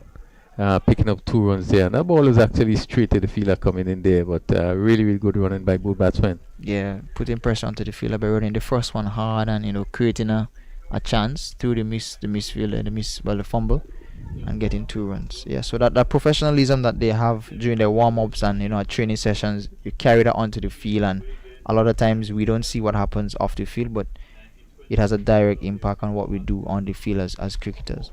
All right, St. Paul in his final over, the 20th over, as he's up the wicket ball to Jackson, and he's hitting this one, comes off the edge and going to fly down to that fine third man, or where slip position would be, and it goes down to the boundary for 4. That takes Jackson on the 23, and they score to 141 for 6. As we look at that, look in the hit, went really high over where first slip going to be. Yeah, outside edge again. That happens a lot in death overs. Outside edges fly to the boundary for 4. So it's 141 for 6. Jackson 23 as he faces St. Paul, and he's hitting this one straight back. 1 run. So far, Peters or Scott Alexis bowled St. Paul for naught. Fletcher, Scott Hazard bowled Charles 23. Keon George bowled Tyrone Charles 15. Roland Kato, Caught Forsyth bowled Daniel 44. Chandel Races, Cotton bowled Caught Johnson bowled Daniel for 5. Swing and a miss there by Samuel Charles. Yeah, and you would want to avoid a dot delivery now. Just one delivery to go. 142 for 6. Ryan John, LBW Daniel 8. Samuel Child not out 8. Hassan Jackson 24. And he faced 12 deliveries. As St. Paul's is about to bowl the final delivery of the 20th over. And once again, he's swinging outside the off stump, making no contact. And that's conclude the innings of the St. David's batting after 20 overs. St. David's winning the toss and batting 142 for 6. And just to give you a bit of the bowling, Redhead 4 overs, no maiden, 26 runs, no wicket. Javel St. Paul 4 overs, 1 maiden, 26 runs, 1 wicket. Tyrone Charles 3 overs, no maiden, 34 runs, 1 wicket. Kevin Charles 4 overs, no maiden, 28 runs, 1 wicket. Rashid Daniel 4 overs, no maiden, 21 runs, 3 wickets. And Bronson Johnson 1 over for 2 runs, and he didn't pick up a wicket. A good performance generally by the St. George's team. Yeah, good performance by the bowlers. Good rotation of the bowlers as well by Bronson Johnson, and I think they will be happy with that total, because at one stage, and again with the batting that St. David's got, you would think that they would probably got maybe 180. So I think St. George's will be backing themselves to get these runs. Yeah, certainly I agree with you that they will be happy to have had St. David's going down to just 142 based on the batting. This time we go down to the ground. Let's see who Kerry have on the ground. We're here at the boundary in the minute with Richard Daniel. Richard Daniel, 142 for 6, guys. Pleased with the performance of the bowlers? Yes, I am pretty much pleased with the performance of the bowlers. It's now for the batsmen to go out there and get the runs. Alright, coming in today again, another big game at 3 for 21. Happy with what you'd have been able to produce for the team? Yes, I am pretty much happy. The captain threw the ball to me, and I knew I had a job to execute, and I stuck to the basics and execute my plans well. Coming in there, some batsmen, the likes of Roland Kato, looking to go after you. What was the heart beating faster, and were you a bit pumped up to come up against the challenge? Oh, yeah, the adrenaline was there. I don't play against the names. I just went out there and keep it simple and let the batsman make the mistakes. Alright, at the halfway stage, you guys have 143. Things that totally guys going to overhaul? Yes, it's a pretty much easy total for a batsman to overhaul. We got a couple batsmen in the top run scores. It's just for them to go out there and play their best and bring home the victory. Alright, Richard, congratulations on your performance and all the best for the rest of the match and the tournament. Thank you very much. Alright, so that's it from the boundary ropes. I'm Richard Daniel, 3 for 21, helping restrict St. David's to 142 for 6 of the 20. Well, the news is St. David's 142 for 6. They won the toss today, and they decided to bat after 20 overs, 142 for 6. A top score of 44 coming from Roland Kato. We're now going to break for a while, and as the teams prepare to continue the second half of the inning, St. George's will need 143 for victory. Do join us then.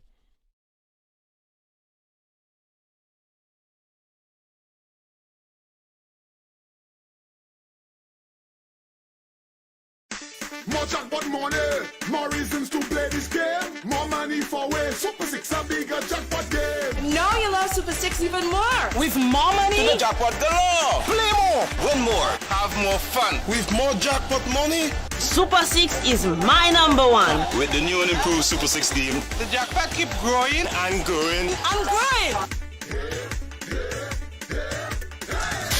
more jackpot money, more reasons to play this game. More money for way. Super 6 a bigger jackpot game. Super 6, bigger jackpots, more chances to win.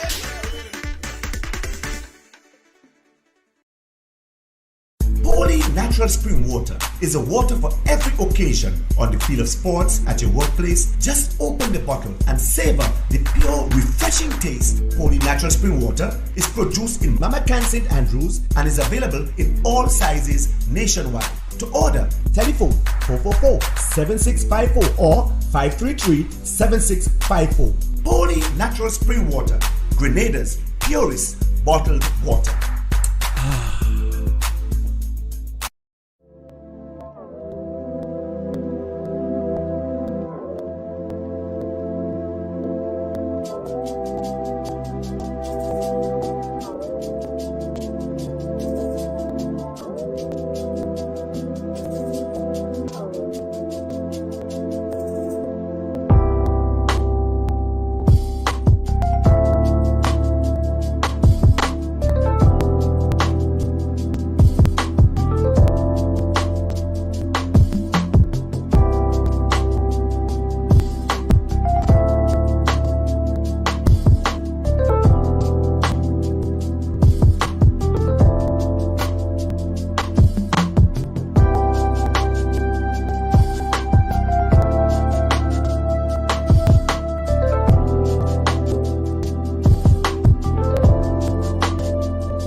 More jackpot money, more reasons to play this game. More money for way. Super 6 a bigger jackpot game. Now you love Super 6 even more. With more money, to the jackpot galore. Play more, win more, have more fun. With more jackpot money, Super 6 is my number one. with the new and improved Super 6 game, the jackpot keep growing and growing. I'm growing. More jackpot money, more reasons to play this game. More money for way. Super 6 a bigger jackpot game. Super 6, bigger jackpots, more chances to win.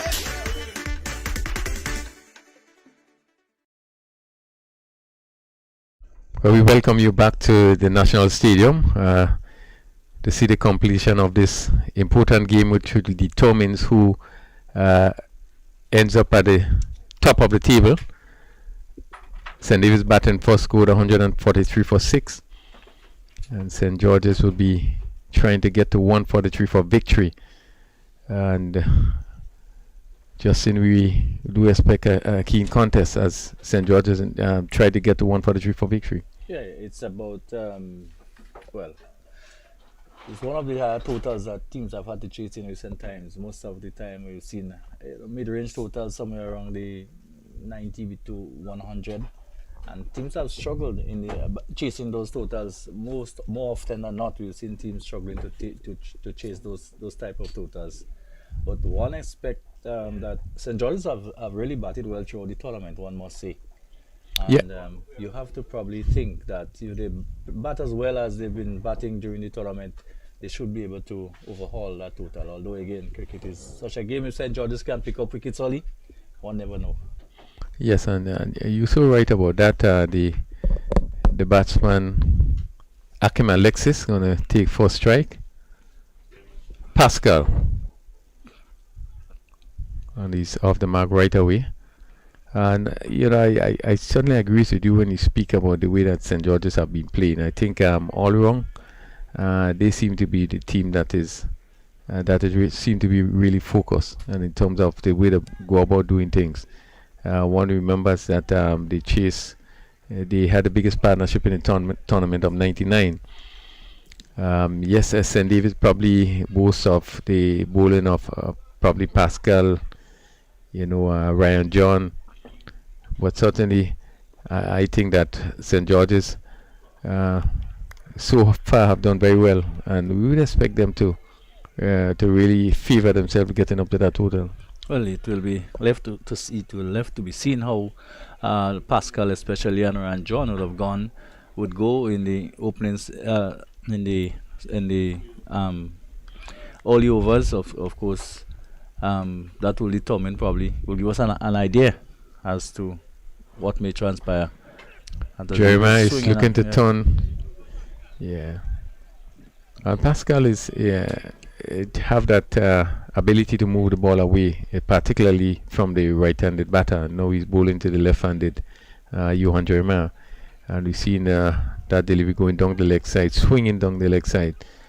So he will want to maybe pitch that delivery just outside the off stump. Of course, Pascal doesn't have the pace of old times when in his heyday. His pace isn't quite there, but still very accurate. And as I said, one could easily see the ball tailing in to the left-hander and swinging away down the leg side. One have to be seen if he can probably get the delivery just on about off stump and still get the ball to swing back. Yes, he does just about off stump, and in the end, the batsman having to play defensively and picking up a single. So they will have to, in addition to hitting boundaries, they will have to really run hard between the wickets.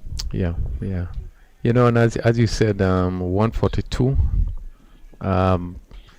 is a sort of score that teams haven't been asked to chase, regularly in this tournament. Just about 100, 115, just around there. It will be a challenge for the batsmen, but as I said earlier, they have shown that they've been up to batting challenges so far during the tournament, and it will be interesting. Although to both of these teams, they're not in situations where they have to win. They have qualified already. So it's just a question of who's going to end up in which position, and what they have preferences for, which teams probably they would prefer to play or to meet in the semi-final.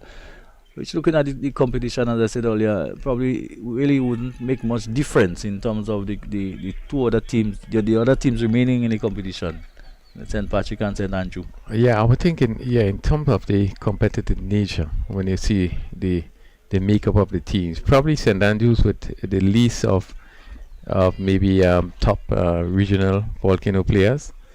But other than that, we have St. Patrick's who would have, well, the inclusion of Devon Smith, not much needed. Good delivery by Pascal. This is what we knew him for, just pitching on a nice length there and leaving the right-handed Alexis. They just seem to sort of pull the bat inside, but good delivery. Yes, not following the delivery, just playing inside the line and allowing the ball to swing away into the gloves. But a steady over by Pascal. Remember, he left the field in the previous game with some sort of injury. He doesn't seem to be too bothered by that, looking at him, moving quite freely now. Yeah, he just had a bit of a hamstring. At least he was not able to play the last game. And speaking to him today, he said to me that he didn't get any pain for the week. So he's hoping that he's going to hold up in this game. So we've seen Fletcher with the injury. Imran Joseph still is not fully fit. He's still suffering from an injury. Then we have seen now Fletcher picked up one. I don't think Ryan John is 100% neither, and even Keon George is still struggling from injury. So quite a bit of the players is injury has been done. One would also recall Kieran Kotoy, who's supposed to be playing for St. David's, is also injured. So quite a bit of the players are injured. So 4 for no loss. Extras 2. Alexis on 1. Jeremiah on 1. Jeremiah, certainly a good delivery. One which probably, if anything, have jagged back into the right hander. And yeah, Jackson there, good delivery by Jackson. Coming around the wicket, and Jeremiah there, was forced to get out of this one. He sort of get himself in a tangle at that ball. Really came back into him. Just seemed to brush the top of the tie and taken by the keeper. So Jackson's going around the wicket to the left-hander. This which is played beautifully through the backward point region, just standing tall and opening the face of the bat and using the pace of the bowler. And Jeremiah, who's been in excellent form so far throughout the tournament, no difficulty in putting that one away. Yeah, good shot by Jeremiah. As we look at here, he got on top of it, shoveling outside the off stump and really steered it past that point position, and it went down to the boundary for 4. Good confidence that. Yes, and it goes to show you can still play proper cricket shots and get results. Really didn't push far out, that he just allowed it to come on to him. Almost in the vein of Kane Williamson, the way he bats, plays the ball very late. It's a good shot. So he goes to 5. Now down the legs of that delivery, wide, signaled by the umpire Chitram. Yeah, and it's one thing when you look back at the St. David's bowling, they sort of ill-disciplined. There's a lot of extras have been given, and one could think back of the game against St. John's. There have been a lot of extras. Larry Edwards did got I think 35 in that game, which really would have turned it around after St. John's had lost 4 early wickets. But when we look at the wides, the amount of extras that was bowled, I think is an area that really St. David need to be concerned about. Jackson again, this time probably just rushing Jeremiah a bit, but the ball is a little too close to him, looking to turn it out on the onside. And Joseph coming in from mid-wicket to do the fielding. There is no run. So he's 10 for no loss. And no ball signal there. Yeah, so there'll be a free hit. And of course, always in this form of the game, transgressing the mark is sometimes could be so costly. And getting away with it, the delivery. Maybe if there wasn't, maybe there was some woody song there, Kearney. Actually, it seems to bowl him. Doesn't really matter. Yeah, he was bowled. Okay, wait. Bowl of the free hit. And no damage done really. It was a good delivery though. An in-swinger. Yeah. Very, very good delivery. And to bowl it for the free hit too is even better. The batsman looking to go after him. But the type of delivery that may have knocked him over even if it wasn't a free hit. Good. Yeah, good delivery. I think he tried to hit it over mid wicket. So he actually went across trying to play that shot, And he goes for it again, and almost the same result, similar type of delivery. Maybe the previous one just a little bit fuller than this one. And a combination probably of bat and pad on this time, and just go away towards the leg side. And there is no run. Ryan John came in to do the fielding. Only didn't contribute much to the bat, Ryan John. Yeah, didn't get off. It's Jackson in his first over. Goes in again to bowl to Jeremiah, who gets a delivery again, which opens the face of the bat and runs it down towards the fielder, who comes up from the backward of point boundary. And there is a single for Alexis, for Jeremiah. Takes him on to 6. Alexis, who is on 1, comes into strike 11 for no loss. So Jeremiah would have been taken over by Bishop. Only 2 runs between. Now he would have gone back tops because Bishop would have gone ahead of him by only 2 runs. So on 6 now means that he's now is again the leading scorer. Yeah, and very interesting to see the young players taking the lead in terms of run scoring. Both Bishop and Jeremiah, young players. I was told that Keon George now would have on 144 runs would be the leading scorer. So it means that now Jeremiah, who would be on 141 now, just need maybe 3 more runs to eclipse Keon George again at the top, and would relegate Teddy Bishop to 3. Yeah. So it's really touch and go as to, and all of these batsmen are still in the reckoning. So it would be interesting to see which one of them would eventually get to the top. Get to the top.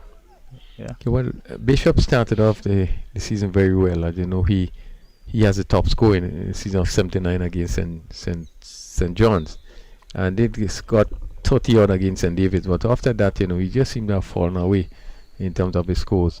Jeremiah, who didn't start the tournament, got a 60 odd, but really looked good.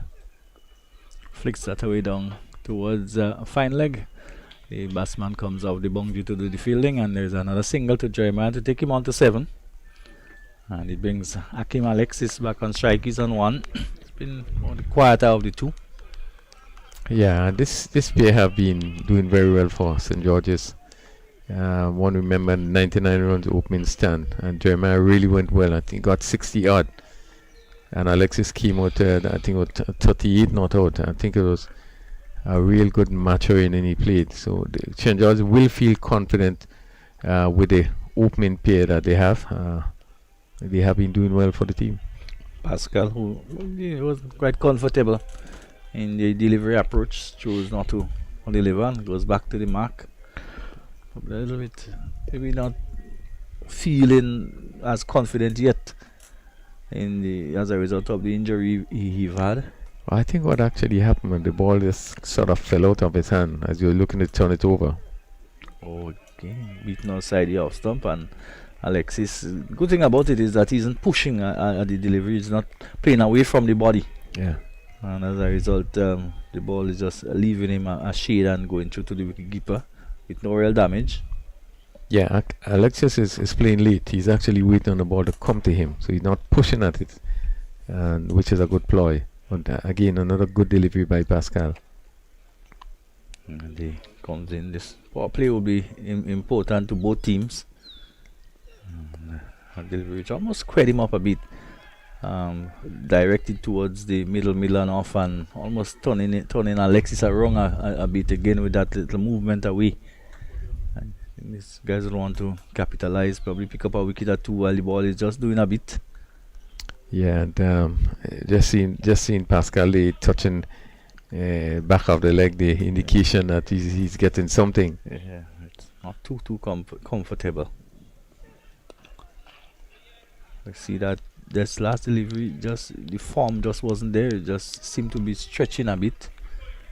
And, so it's more likely one would probably want to see Pascal bowl his 4 overs and go off if he can. Of course, if he can. 12 for no loss. Chasing 143 St. George's. Again, a delivery turn into the onside, but not good running there by Akim Alexis. Just really looking at the ball all along, and it was an easy single in the end. Joseph, who we've seen who has overrun a couple deliveries in the early going so far already, so not really distinguishing himself in the field so far. To be Jeremiah, who'll be back on strike as Alexis goes to 2, 13 for no loss. And Pascal will try to bowl to come into a bowl to Alexis with a slip. He comes in and bowls, so delivery is driven away by Jeremiah. That will go into the boundary for 4. No need to run for that. Delivery pitched up and probably getting that little squarer probably than he actually intended. But it really rushed to the gap between mid-wicket and mid-on and away to the boundary for 4 to take him on to 11 and to take the total on to 17 for no loss.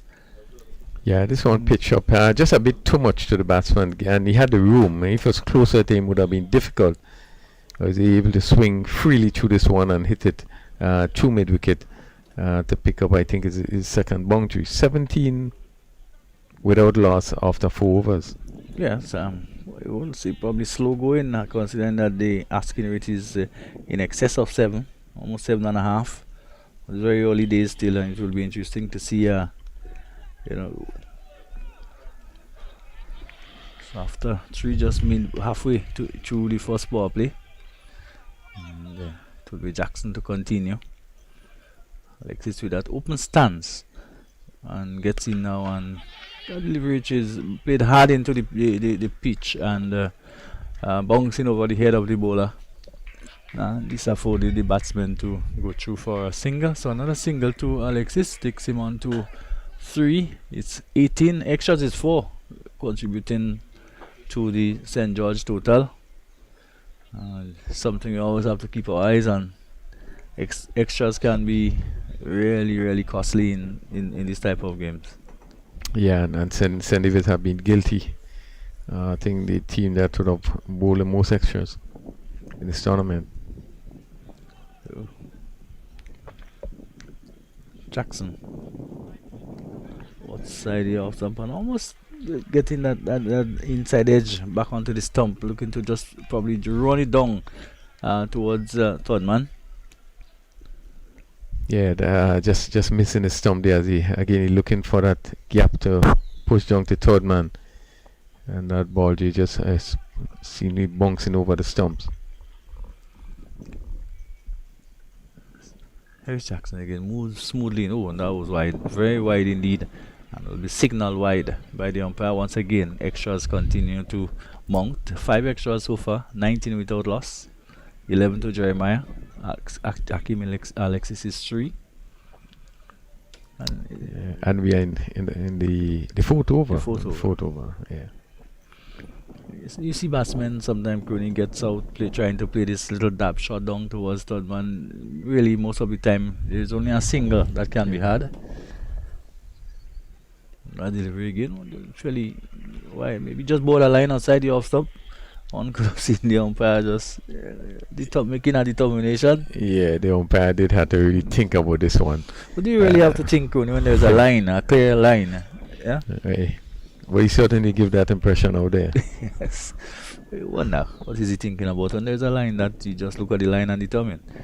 Here is Jackson again outside the off stump, and a delivery which is played up on the offside again. So Jackson have been good generally though. Yeah, no, another no ball. Well, more extras and more problems. Yeah, extras continues to mount. Yes, and let's see what he will do this time again with that free hit. So 6 extras so far. And the chance to really maximize. And that's 1 extra over. Indeed, already. And again, came back well, just like the first another no ball. So there'll be another free hit. The free hit has to be done all over again. So having some problems there is Jackson. I see Ryan John just coming to have a word with him, probably just trying to understand what is really happening. So he comes back to his mark, and still there's an opportunity there for Jeremiah to get something big out of the free hit. Remember, we're still in the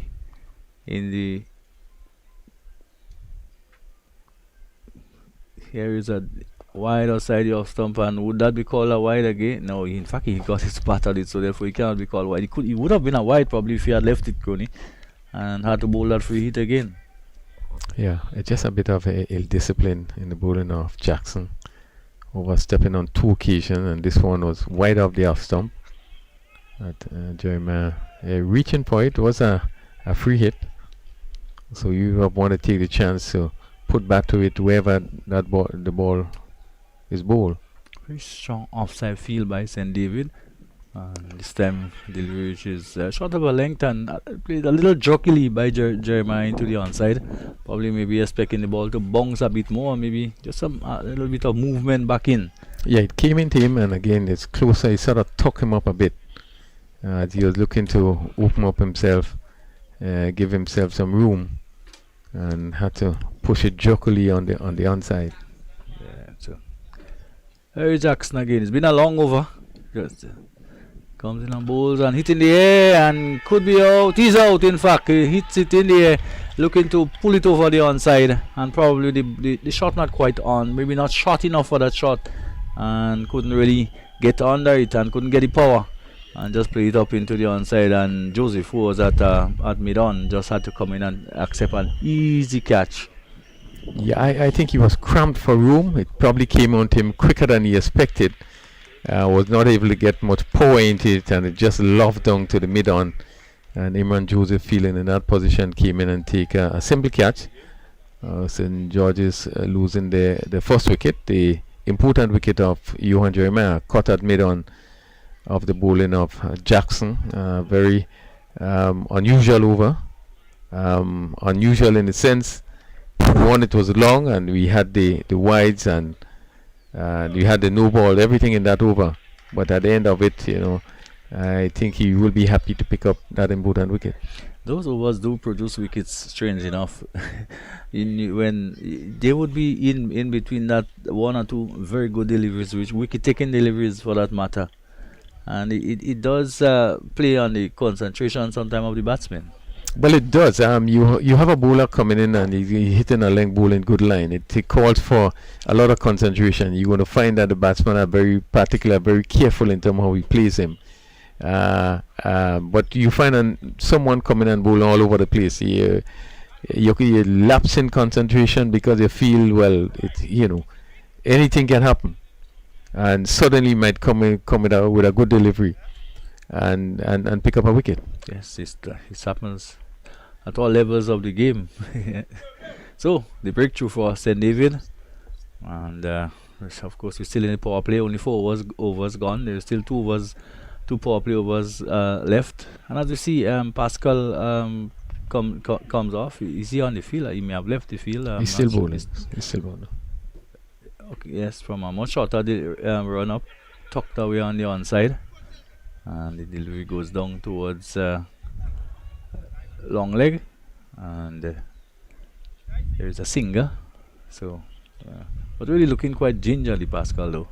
Still holding on, tugging at probably the band that he has on the muscle. Yeah, I think he's hoping to try to get through his overs. Yeah, he's coming from a much shorter run as as he's out into both to Alexis. Alexis is pushing on the onside and again pick up an easy single. So make that 23. Leg by signal. And yet another miss by Imran Joseph coming in from back. It's quite the third time he have had to field up in that direction and third time missing. Yeah, just taking his eyes off the ball, rushing in at the ball and taking his eyes off, but looking at the target with the ball in his hand.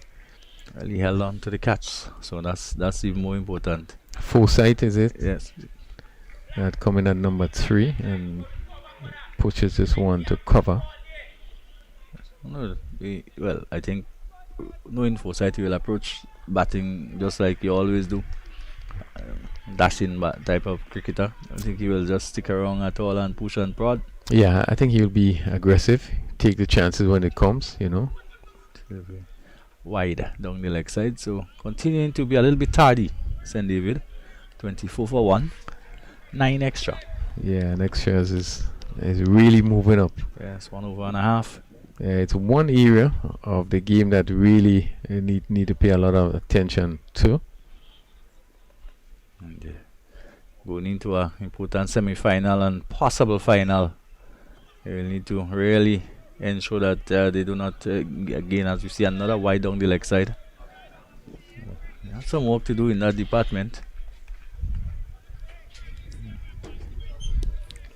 When you teams are gifted so many runs, especially when there is so little between the teams. So there is Pascal and with Foresight again. It's just tucked up there this time. Ball just striking him on the thigh pad. The delivery was just probably slanting down the leg side. If anything, we're no longer seeing that away movement that we saw from Pascal earlier. If predominantly the balls just seem to be coming back in, if anything, most slanting into the right-handed batsman now. Yeah, haven't been able to get the ball to move away in this over. Most of the deliveries have been. Oh, and that's a lovely shot. And he doesn't want to run for it, and no wonder why. He doesn't want to spoil a beautiful on drive like that. The shot they say is probably one of the most beautiful shots in cricket, the on drive. Yeah, probably the most one of the most difficult shots to play also. Yes, just almost decapitated Alexis in the process, and it goes down towards the boundary for 4. So he's off the mark. They kept Foresight, and the total goes to 29. Foresight is on. He is on 5, and 3 it is to Alexis. Extras, as we said, is 10. Again a delivery. We're coming off the pad, probably a little bit of bat and pad, and going away on the onside, and there is no run. Yeah, just keeping low, over from just throwing a bit, going down the leg side, and Pascal there, and you could see him now. Probably is going off, having bowled 3 overs, considered 17 runs, a little bit on the expensive side, knowing what he does, but yeah, certainly favouring that hamstring, that back of the leg, and we see him walking off. So St. George is 29 for the loss of 1 wicket after 5 overs, and the rate is not too much of an issue now, but having lost a wicket, they will want to maintain that good rate, just to keep wickets intact. I have to believe going through that this hamstring would have plagued Pascal for a number of years. I don't know if you remember, Barbados would have played the Windwards in Progress Park, and Pascal would have pulled up with a similar hamstring injury in his first or second over, but very early in his spell. Yeah, I'm not sure, but I can't remember that. I know you were part of the comment. Yes, I think you were part of the comment. Yes, Okay. it was, I think, yourself, Pastor Red Pereira, I think. Progress Park. We know they would have played Barbados up at Progress Park. Yeah, and so I'm wondering whether it's that similar type of thing would have plagued him for a while. Yeah. So Imran Joseph has taken over from the northern end from Jackson, and a delivery just on about off stump, which Alexis just opened the face of the bat and played it down towards third man, and the total goes into the 30s. It's 30 for 1. Alexis has moved to 5 to 4 side, who comes back into strike. And in the 6th over, the last over of the power play, 30 for 1. Extras 10. We'll keep repeating it. Yeah, healthy extras, 10 in that 30. Top score so far. No, in fact, not quite. 11 so far has been the top score. Short outside the off stump and played crisply down towards third man again. As one can virtually, Imran Joseph is either full or short most of the time. Yeah, he do has the tendency to bowl very short. I think he has a pretty good pace, and he tend to really use that short ball. I think a bit too often for my likings. Sometimes indeed. 31 for 1. Here is it, Joseph. Again, short, and he could get a pick up a wicket here now. Hakim, in fact, the ball has landed safely. So luckily there for Hakim Alexis. The ball was short. He was looking probably to play that wire crony. I don't know. But it came off maybe high up on the bat. And probably just looking to play it up and over. Let's look at it.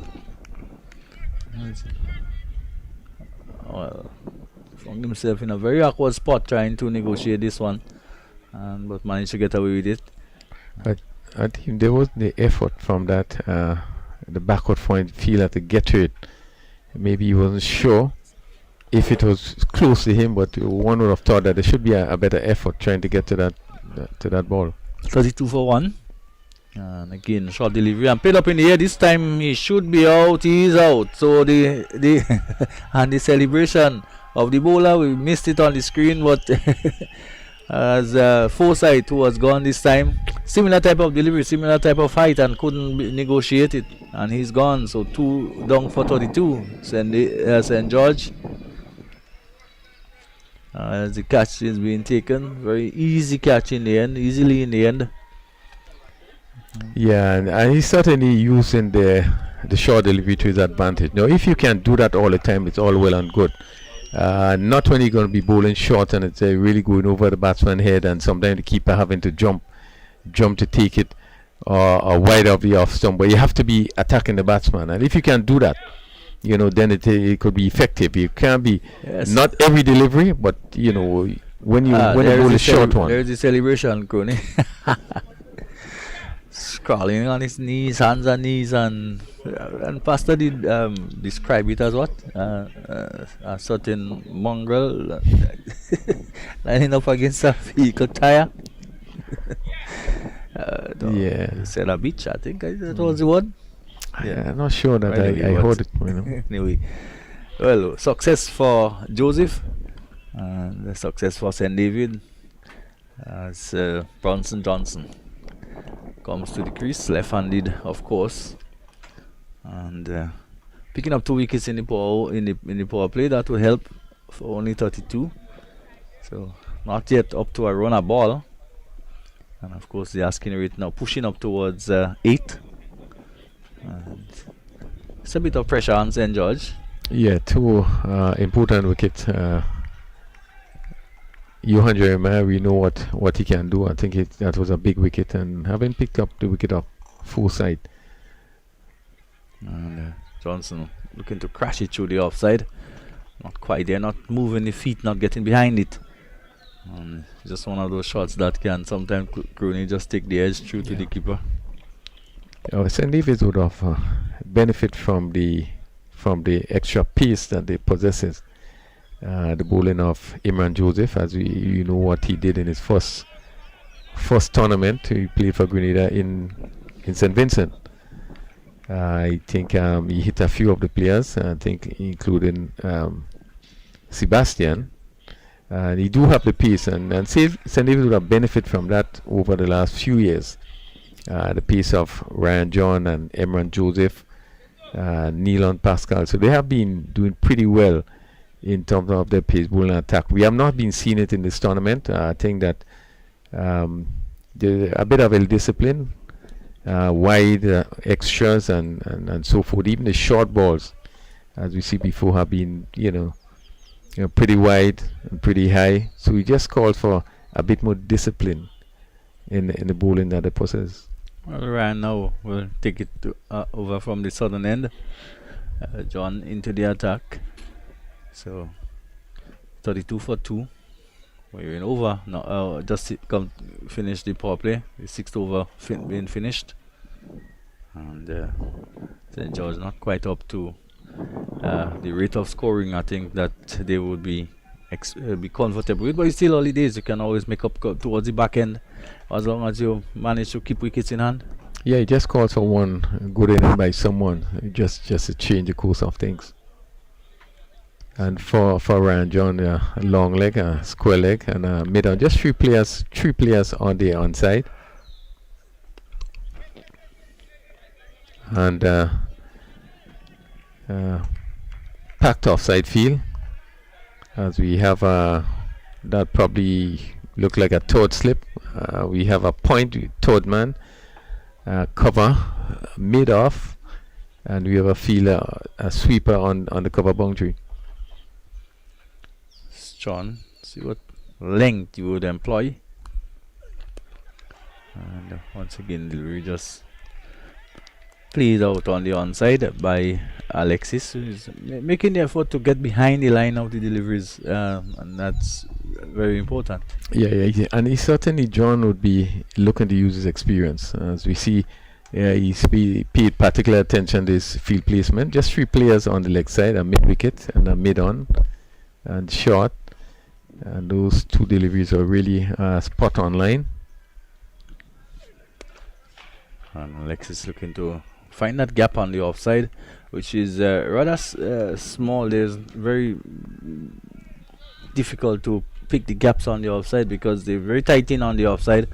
They're not wide gaps between them. Of course, there's still a cover on the boundary.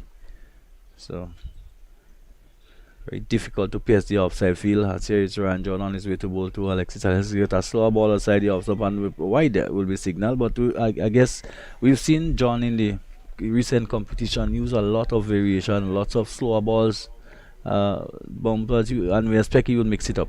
Yeah, and it's so important in the shorter version of the game that you're able to vary your pace. And this is a slow delivery attempt today, just a bit wide. She comes in again, 33 for 2. Which is short and blasted away. This is more like what Alexis was looking for previously. This time, getting the delivery, which is a bad delivery, back over length outside the off stump, and giving him allowing him to free the arms and smashed it through the extra cover region for 4. Whatever little gap there was there. Really good shot because he had to make some room towards the onside to open up the extra cover area, the extra cover gap. And he did so well, and it goes away to the boundary for 4. Yeah, it's a good shot by Alexis. Short in length, and as you said, give himself room and just hit it between that mid-off and the cover fielder and went down to the boundary for 4. So it takes them to 37 for 2. So change in the field immediately. And pity run, didn't see that coming. So one extra player now been placed on the onside. As Alexis gets another slow ball. That would be another wide outside the off stump. So Ryan John probably not quite yet into his rhythm, and it's important that before you can actually perfect the variations, you got to get into your rhythm. Yeah, you need to really get it right. You need to be coming to the wicket a good rhythm, and when you does that, you are able to do things with the ball. But they just seem to be struggling a bit. Delivery on the pad and driven away through the onside, through the straightish mid wicket area. The fielder comes around from long on to the fielding. So there was another single to Alexis, as John was much fuller on this occasion. And Alexis goes to 10. 39 for 2. Extras 12. So Johnson comes into strike. He's not yet scored. Fletcher goes into slip position, probably with a third slip. Just still hobbling. Like a wideish goalie. It's quite wide there, covering some space. I see John into Johnson and pushing at that, almost tempted to push at it outside the off stump, but in the end, all's well ends well. So that's the end of over number 7. At the end of it, 39 for 2. Alexis is on 10. Johnson have not just scored. Yeah, 39 for 2, St. George. Really interesting game developing. Certainly it can go anyway, but I think St. David's would be happy to pick up those 2 wickets, particularly Johan Jeremiah, who have been doing very well. They would want to make further inroads, while this pair from St. George's, Alexis and Bronson Johnson, the captain, will want to sort of cement their position and really put them in a position really to challenge seriously that score of 142. Yes, so 142. Sri Lanka very recently, so 137 for 7, 167 for 7, or 37 for 7. So Kerry probably will update us a little bit more. Yes, 163 for 7. So Wesley is not doing too badly. Sri Lanka's batting really haven't been setting the world on fire.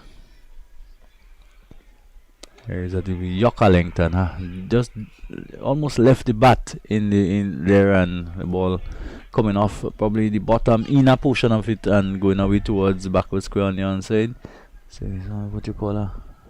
Almost getting it on the full. Yeah, good delivery, right up, swinging into the batsman, taking the inner edge as he came down on it and just went out on the onside, and Fletcher in that backward square position picked up one more. That's Alexis 11. Johnson not yet off the mark. It's 40 for 2. We're in the 8th over. St. George's requiring 143 for victory. It has gone over 8 now. So short delivery and appeal for caught behind. It didn't look that way just with the bare eyes screening looking at it. From where we sit, it didn't look so. As we look at a replay. Right. Yeah, A little late on the shot. Yeah, good decision. I think it was beaten for pace. The keeper took it almost. It was still going up when it got to the keeper. So generating some gas, as they say.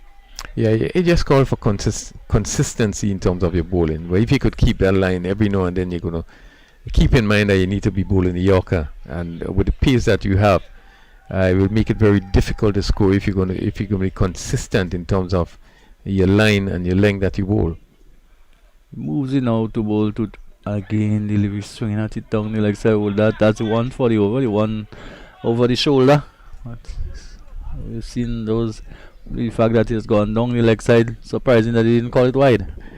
Yeah, let's see. Let's look at it. Yes, that's over the left shoulder. Yeah. So good call by the umpire. Yes. This is the sort of bowler that Joseph is. You know, he loves to come at you, and we are seeing him there really working up some pace. Yeah. Bronson seemed to be willing also to take it on, although it was too high, the deliveries, to have any control over it. The delivery which is now on about the off stump and looking to drive it down the ground. He's going for the single, and had that been had that hit, probably may have been out. Just ambling down for the single, maybe not expecting the return to come to his end. He got you for a single anyway. Just look at the running. Ball dug into the pad, probably start, stop, maybe not sure whether he should go, and Fletcher picked it up and hold it to the end, and if he had hit, he would have been in some trouble. Yeah, it certainly was a lack of calling there. Alexis was the one to call for that single there, but delivery which almost followed him here, almost a long way towards the leg side. And he played this one and played it up on the offside, and there is no run. Yeah, this has been one of his better over. I mean, his length and his line has been really, really good. Not giving the batsman any room there. And Alexis just stand up, neither back nor forward. Just try to keep this one out. But, this is what you expect from a fast bowler, to be hitting that line that would cause the batsman to think whether he should come forward or play back. So an over number 8, and again another ungainly type of shot, and by Alexis. I get away with it on the second occasion. Again, no one really in close, and the ball just lobbing away to the left of Imran Joseph. But when you look at it again and see the difficulty he have here, looking to play the pull shot, and here that ball was coming, he really was in no position to play that pull shot. Just getting it high out on the bat. Unfortunate that there was nobody close. So another good over by Joseph. Joseph so far bowled 2 overs, just conceded 6 runs, pick up 1 wicket. And not too comfortable at all with the body line approach by the bowler, attacking the body, and he's been quite accurate. Most of the deliveries into the rib area and just around the shoulder area makes it rather uncomfortable. Yeah, if you're a fast bowler with any great degree of pace and you're attacking a batsman body, it can make it very difficult, particularly with the short lifting delivery. You have to have some technique to be able to deal with it there. So it can make it difficult. So it will be Alexis, who have certainly been the glue for the St. George's team so far. He has batted the one that everyone seemed to bat wrong. It's a delivery which seemed to have been telegraphed by Alexis from Ryan John. A slower ball which really Crony almost it was telegraphed and unexpected by the batsman. Yeah, it was pitched up, and he probably made up his mind that he's going to swing. But he hit it down all along the ground down to long on, and picked up a single, but not really getting hold of it as he expected to. We again just a little bit the slower delivery just being overused, so therefore the batsmen are becoming accustomed to it by from John. It comes in now to Johnson and looking to pull it away on the onside and not making contact, and the delivery feeding through just about just outside the or over the off stump to be taken by the wicketkeeper. Yeah, this lifting the delivery by John there. I think he really will let that go really quickly. Johnson not getting into position, not getting bat on that ball, as he was looking to pull through mid-wicket. Again a delivery outside the off stump. Not so much outside the off stump, but just outside the off stump, just outside the body line, the left shoulder of the batsman, and Bronson Johnson quickly looking to pull the bat away and allow it to go to be taken by the keeper. Yeah, good lifting the delivery, and it's encouraging to see that we are able to get our fast bowlers to get the degree of carry and the degree of bounce off of this wicket, which is the same wicket that was used for 2 games yesterday. Oh, going for the drive and the delivery coming in between bat and pad. And appeal goes up and is given out to LBW. So caught behind. So a good catch to taken by the keeper. There was some movement there. They could see the deviation down the track and probably getting an inside edge. One can see how he looked back rather hurriedly. Maybe an indication at some time that you have nicked it when you see the batsman glance back so quickly.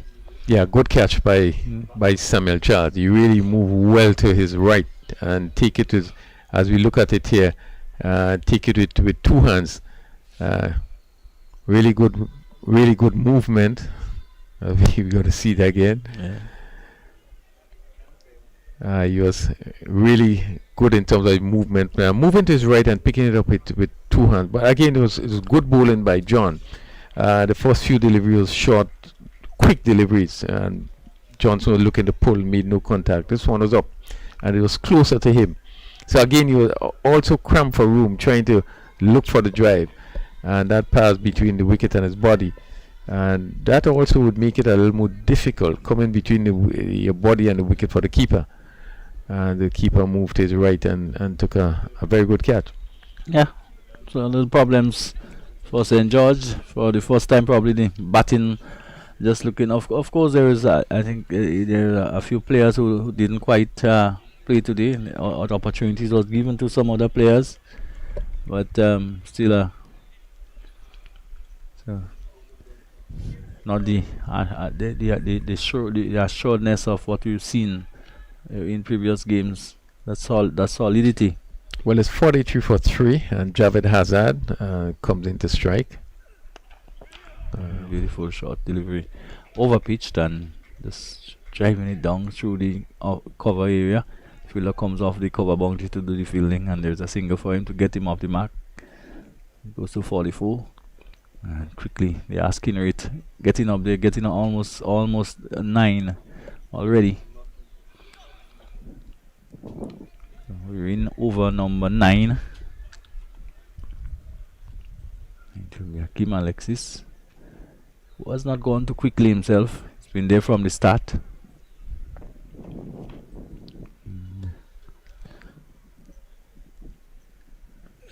Again, another slower ball by John, and Alexis having to wait like for eternity for this one to arrive. Yeah, well, this guy's slow ball as it concludes the 9th over. St. George's requiring 143 for victory. They are now 44 for 3. John has figured so far 2 overs, no maiden. 9 runs, 1 wicket, and Imran Joseph 2 overs, and he also had 1 for 6. So that's been a good period for St. George's, having been a slow period, but a good passage for St. David's, picking up 3 wickets for 44. We are almost at the halfway stage, so they would feel comfortable where they are at this moment. So we're near the halfway stage. 44 for 3. Alexis on 13, 1 to Hazard. And if this is a dress rehearsal for the semi-final, probably will be blessed with some very intriguing cricket in the semi-final and probably the final. Well, we expect it to be intriguing, yes, exciting. I mean, it's hard to call. So you can go anywhere with any of the teams based on what we are seeing. So Imran Joseph comes in again to bowl, delivery on the body and just tucks away down behind square, but can't score. So Hazard will want to get a score, and these two will want to probably take it as deep as they can. And 142 made by St. David. It's a pretty good score in the circumstances. Game short, and we're not in control, just looking to just having a switch at it as it rushes past through to the wicketkeeper. Yeah, well, he was in no position either. He just stood up and swing, and that ball again, you could see the pace generated. They really went through really quickly to the keeper. So Joseph is walking up a great deal of pace. He's in his 3rd over. And what is so important is his line and his direction. And almost Yorker length delivery, and Joe gonna throw all this stump fill into his own bowling.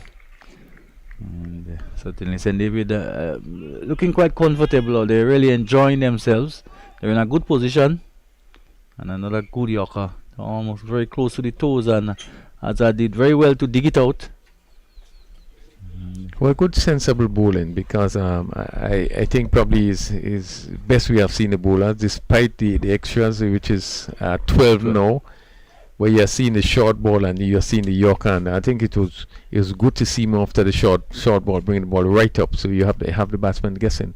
So midway into over number 10, 44 for 3. The delivery again, just spearing in towards middle and leg, and the batsman tucking it up on the onside. Hazard and picking up another single to take him on to 2. He brings Hakim Alexis back into strike. He's on 13. This has been a laboured 13 by Alexis. See again, just past the man coming in from short mid wicket. So they feel that mid off. And there's a single. So 2 deliveries left in over number 10. 45 for 3. Really has grown to a halt. Again, we keep looking at the asking rate. It's almost 9.5 now. And a delivery shot again, and really facing through to the wicketkeeper, and the wicketkeeper must be happy for the service with the balls not keeping down at all. Everything being able to take it over the waist, close to the shoulders. Yeah, and certainly credit to the groundsmen. I think the track that have been produced, I think, really has been a top class one. You can play shots on the wicket. There's something in it for the fast bowlers and even the slow bowlers. We saw the slow bowlers bowl and being able to extract turn and so forth. So the groundsmen need a lot of credit for the quality of wicket that they prepare. And a slow ball now, and one can see Alexis again almost going away towards the umpire and on the leg side and not making contact as the ball was well up to him. And to bring up the end of over number 10. At the end of over number 10, Alexis remained on 13. 2 Hazard, 45 for 3. Extras 12, as we say. And after a few more thoughts from your crony, Kerry, Frank will take over from here. Well, we had the halfway stage, 10 overs being bowled.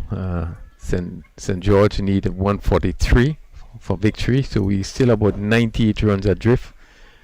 St. David's picking up 3 wickets. As the run just seemed to just come to a standstill in terms of the rate, and certainly St. George would need to look to see where they could pick up the ones and the twos just to turn the striker wrong, just to build some rhythm. This pair, Alexis, who opened the batting, Hazard, who come in at 5 and had a good game in one of the previous game. They would want to stay. They would want to sort of push the score along just to give St. George a chance to get up to that score. As we see a change in the bowling, that is Gerard Noel, and he's greeted with a 6 into his introduction into the bowling. So Hazard going down on one knee and hoiking that over long on for a 6. 6 welcome runs to St. George's, and the total now pushes to 51 for 3. Yeah, good shot. And maybe now we have the slow bowlers on. They probably don't want to take some advantage just to push the score up a bit. The rate is getting really high.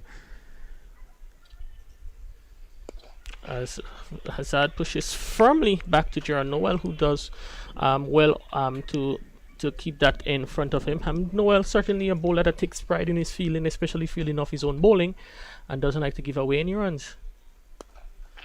And again, basically a replay of the previous delivery. Hazard looking to hit the ball down to long off, and Hazard intercepts it. Noel intercepts it to keep Hazard on strike.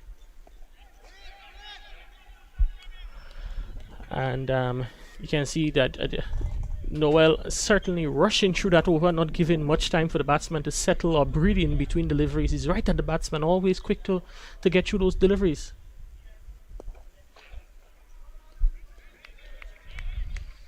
Fielder there at straightish mid-wicket, that is Ryan John, and on extra cover we have Andre Fletcher. So certainly a great deal of experience there to assist Noel as he gets through those deliveries. Well played this one by Hazard, guided behind, squared down to third man, and they cross over for 2.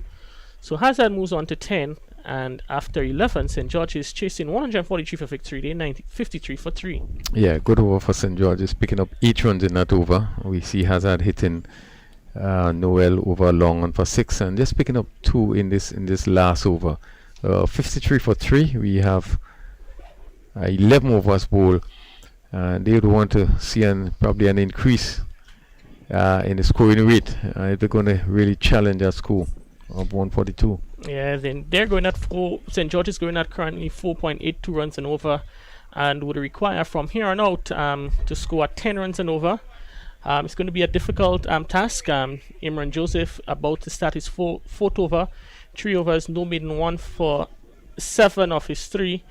Still 2 overs left from Aston Jackson. Ryan John has 2, and we have 1 more from Pascal, but with him going off the pitch, it's to be seen as Imran Joseph strikes again, another short delivery, and Alexis was trying to somehow pull that onto the leg side, got a thick top portion of the bat, and provides the simplest of catches there to make it key. Is that Keon George in the extra cover boundary. So Alexis stay at the creases ended. He goes up 13, and St. George's here 53 for 4 in over number 12. Well, we have seen him trying to play that shot before, and the pace and the bunks really would have undone him. He had difficulty playing it before. One remembers that the ball just went on the offside, not close to a fielder. Again, this one was short in length, but it really rushed at him and really was in no position. He was beaten for pace, looking to pull it, take high up on the bat, and really lobbed out to cover, where George picked up a simple catch, and St. George's losing their 4th wicket. Imran Joseph in his 4th over picking up his 2nd wicket for 7. Yeah, Imran is actually gone on to now he's one of the top 5 bowlers so far in the tournament. He now has 9 wickets. Previously, before today, he would have had 7 from 7 for 69 of 12 overs, and adding a further 2 wickets today takes his tournament tally to 9 wickets. So his pace, his short of a length bowling is certainly proving to be difficult for the batsman from St. George's. Kem Charles watches a shot one outside the off stump into the gloves of wicketkeeper Samuel Charles. So Joseph, he has found his groove bowling those deliveries back off a length, not really pitching up anything here in the 15th match of the NLA GPL T20. Yeah, he has been much different in this bowling spell. I think he has been at the batsman, which is good. Short of a length, not very short. So the ball bunks in over the keeper head, over the batsman head, but really has been at the batsman and creating some problems. Yeah, it's the 15th final match in the round robin phase of the tournament, as Charles plays that one thick outside edge, flies down to third man, where the fielder comes wrong and does the fielding. So Kem Charles, he's off the mark, he's on 1, and brings to the strike Javed Hazard, who is on 10, and St. George's midway through the 12th over, they're 54 for 4. Yeah, well played by Charles. Give him a little bit of room outside the off stump. This one's staying down a bit, and he played it down to a wide third man. Third man having to move to his right, and he got off the mark. A shot bunks in delivery and taken on the gloves, and it's a 2nd wicket in this spell from Imran Joseph, and that shot body line attack is certainly paying dividends. Joseph has 3 for 8 in his, and he's midway through over number 4, his 4th over.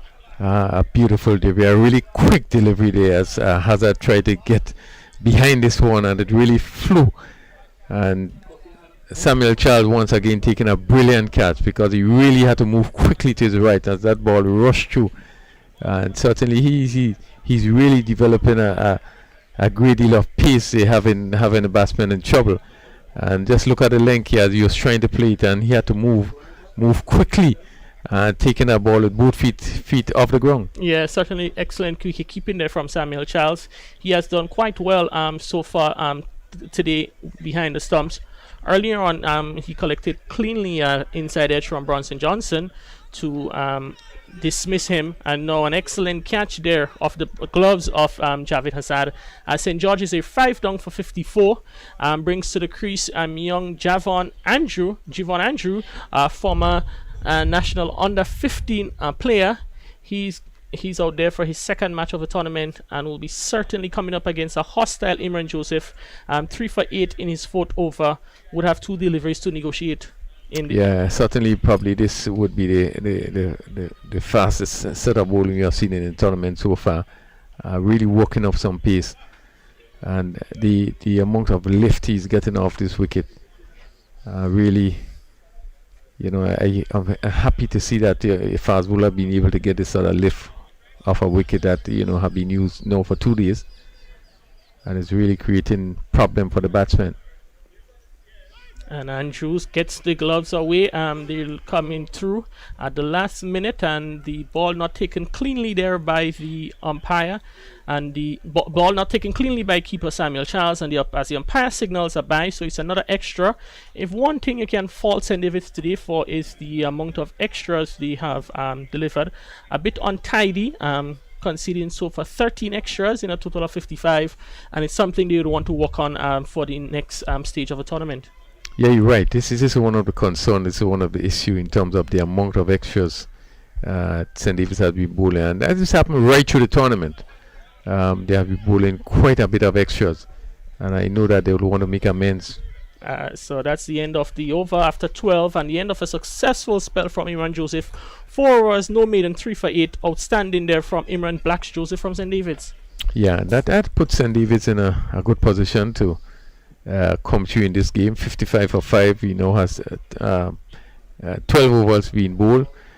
So we're still looking at somewhat 92 runs to get in 8 overs. And having half of the side down really will be a challenge. Yeah, just to go at 11 runs and over from here on out. Actually, it's 88 to win off 66 deliveries with half the squad back in the hut. Certainly it's going to be a difficult proposition for the St. George's batsmen. The pair in the middle, Charles and Andrew, not known to be any big bashers of the ball, they'll finally find it difficult to pose any credible threat to the target posted by St. David.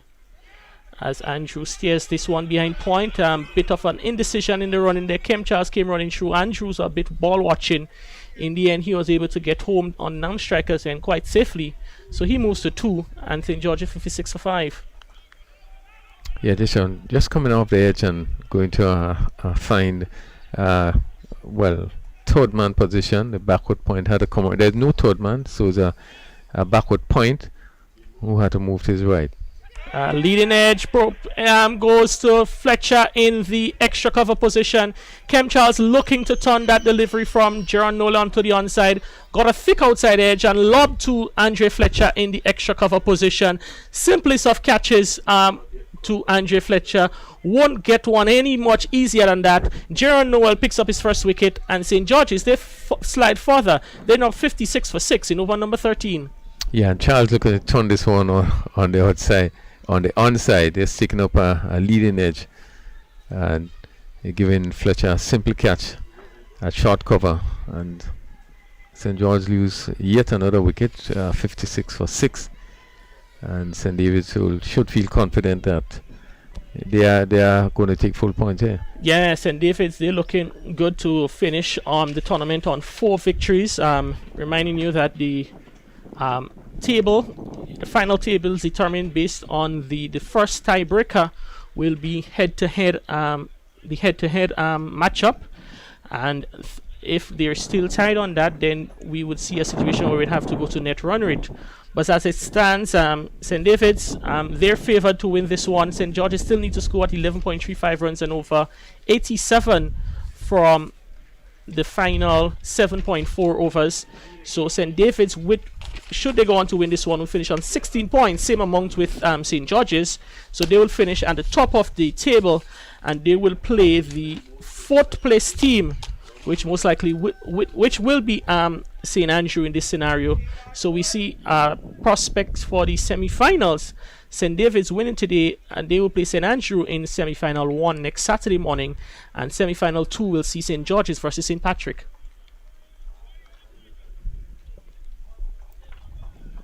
Well, Javel St. Paul. St. Paul's looking for that big booming drive through the offside. The batsman, quite some batting pedigree. He's known to hit the ball very hard and a long way, but as he drives, can't beat that is Ryan John, who is stationed in the extra cover pitch straight. Oh, big goes for the big booming drive. The edge taken. Was it taken cleanly there and slipped by Keon George? We wait to see the replay. Probably maybe a bump ball. It seems that he probably would have gone in, but could maybe just see the replay another time. But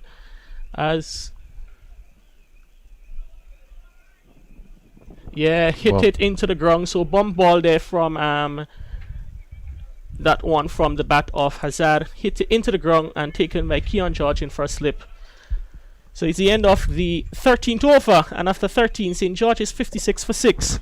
Yeah, Noel just completed his second over, 1 for 9, picking up the wicket of Kem Charles in this over, and really put St. George's on the back foot they're trying to get to 143 for victory. Yeah, so you're going to see a change. A new bowler coming in from the northern end of the ground. Andre Spiceman Fletcher, who rates his leg spin very highly. He will be coming up, taking the action. We know earlier on when he was batting, seemed to be moving around a bit gingerly between the wickets. We'll be certainly looking to test those hamstrings a bit as he takes up the bowling duties from the Dabo end. Short and wide from Fletcher, hit past the hand of the fielder there in backward point. Andrew come back for 2, so 2 more runs to Andrew. He moves to 3, and St. George's 58 for 6. Yeah, short delivery and really should have been put away, or just past the backward point in the air, and you pick up 2 runs.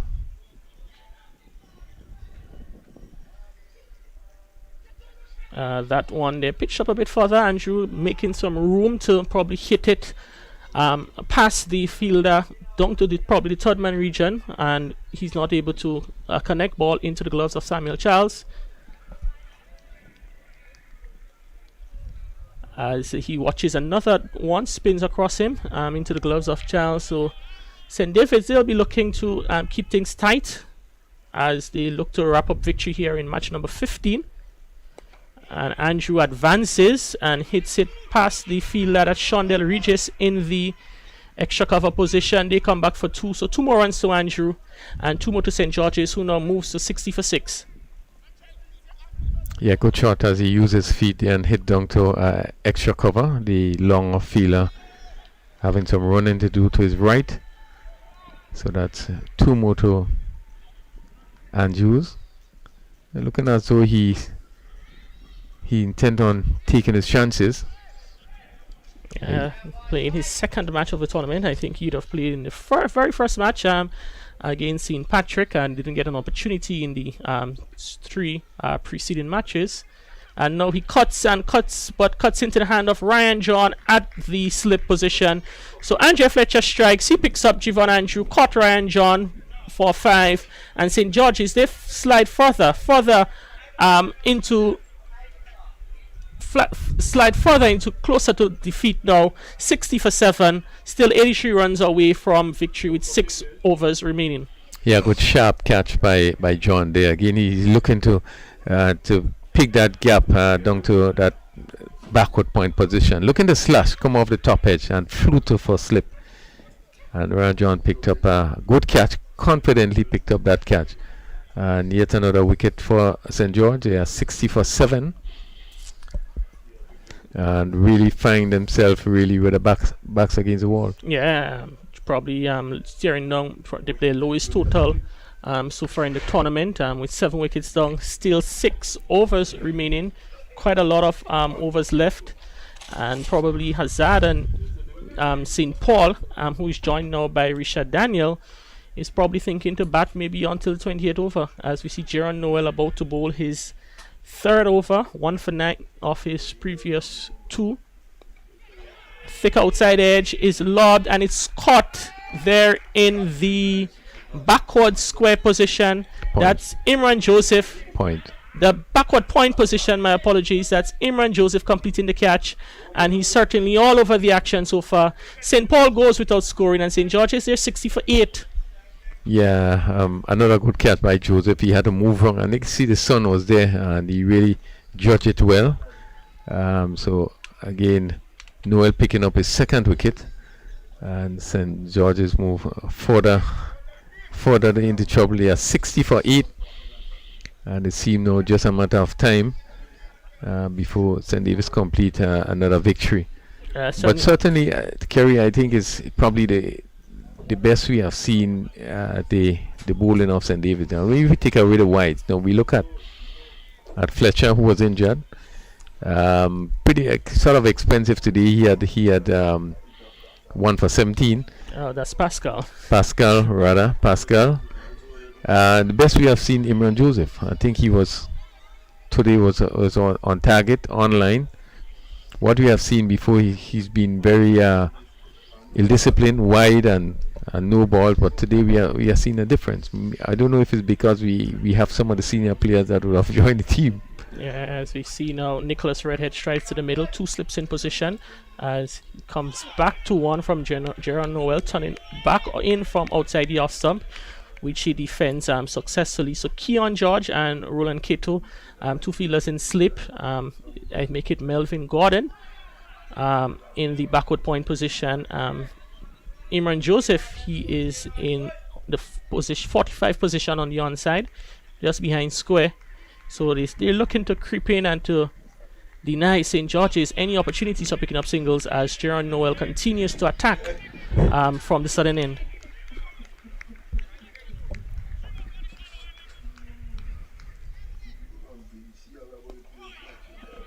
Another good delivery there from Noel, which Redhead is successful in defending back down the wicket. No run scored.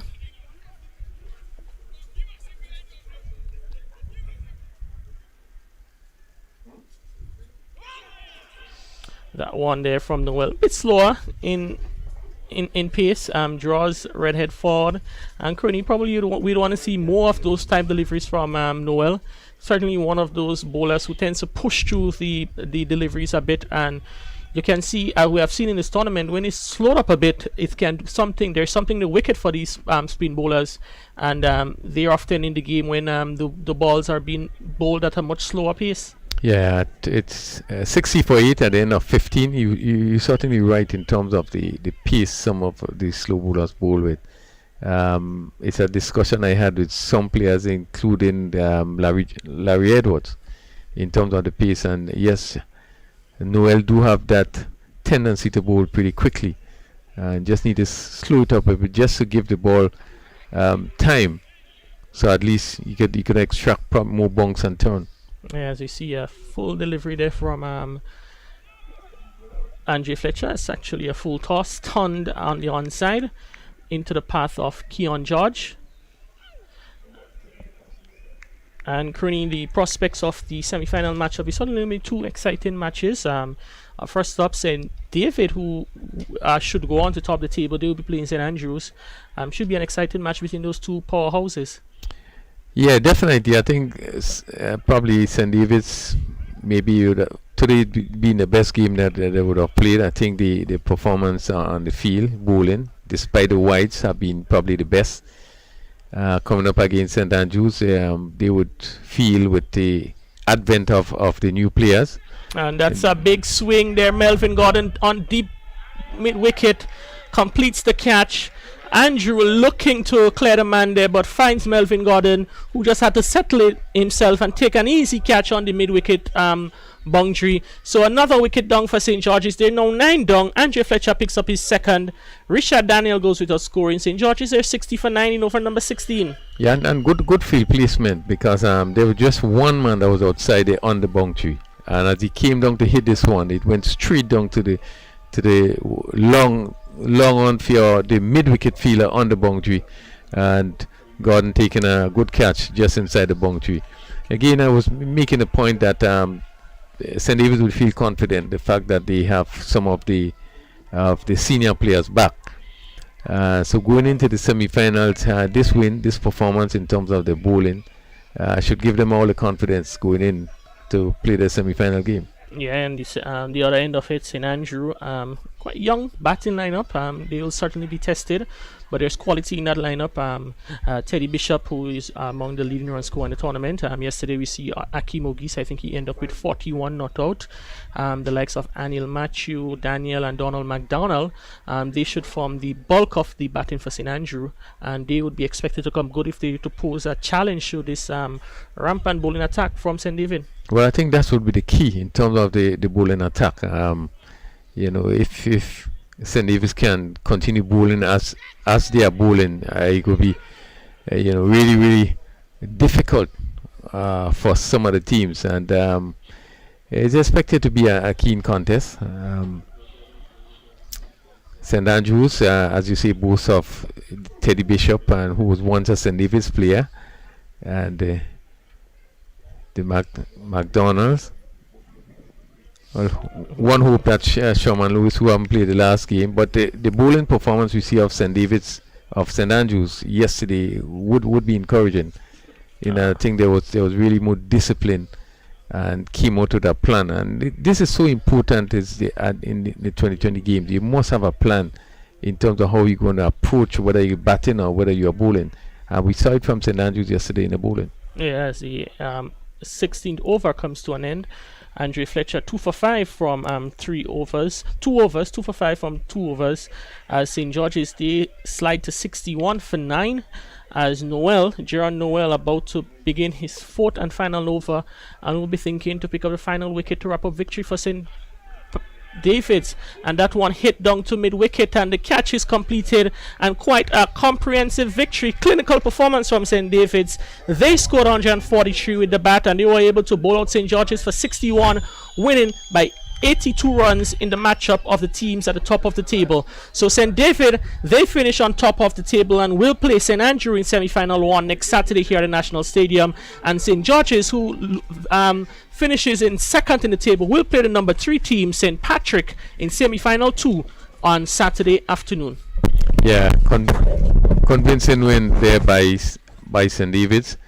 I think it was a really clinical performance from the bowlers. I think this was key. As we looked at the game today, St. David's batted first after winning the toss, scoring 142 for 6 in 20 overs. Certainly wasn't the kind of score that one expected when we look at the makeup of the St. David's team.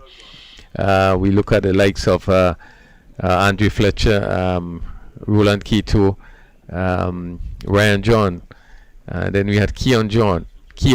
When you look at the makeup of that team, 142 is probably just below par. It certainly was a challenge in total for the St. George's lineup. It turned out to be that way, and the bowlers came to the party to a certain extent.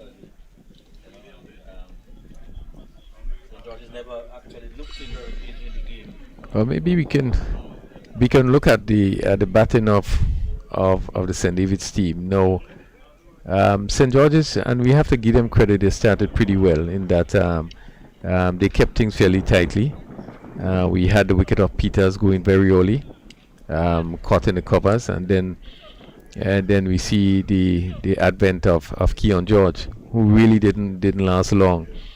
And then we saw, but Kato, I think Fletcher got that injury. I think when he was actually running, and there was that particular single which really was none. Again, it was a misjudgment by Keon George, and he had to stretch out and just barely made it, and that really seemed to have affected him right through. Well, the batting of Kato, I thought was tremendous. He played a good inning for 44. Yeah, indeed, he did play quite well. In the end, probably should have gone on to probably score a half century. Thought it did throw it away in the end, but all in all, it added up to a fairly reasonable total. And we always felt going into that if teams score totals in that in the 140 range, in those range.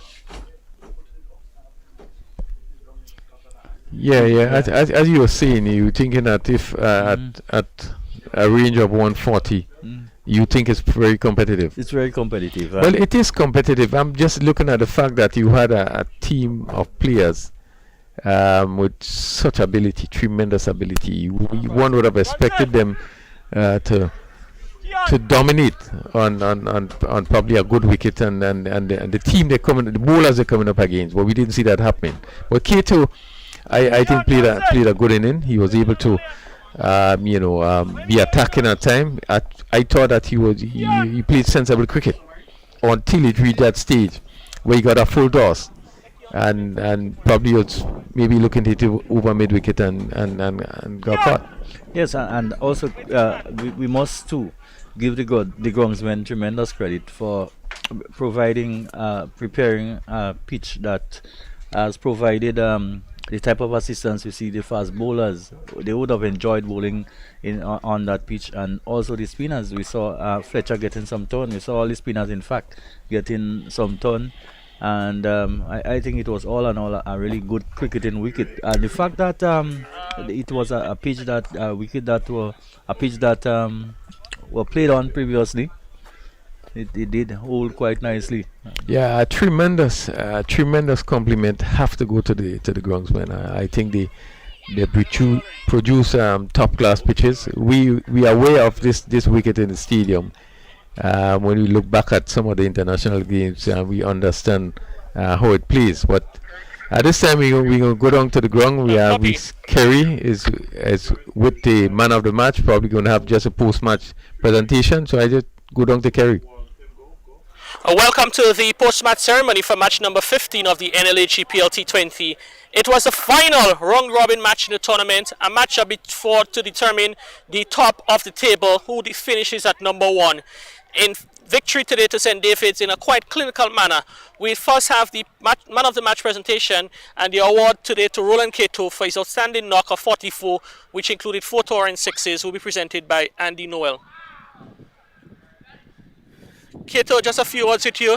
Certainly good to have you guys back in the tournament, and you certainly made your statement coming in today.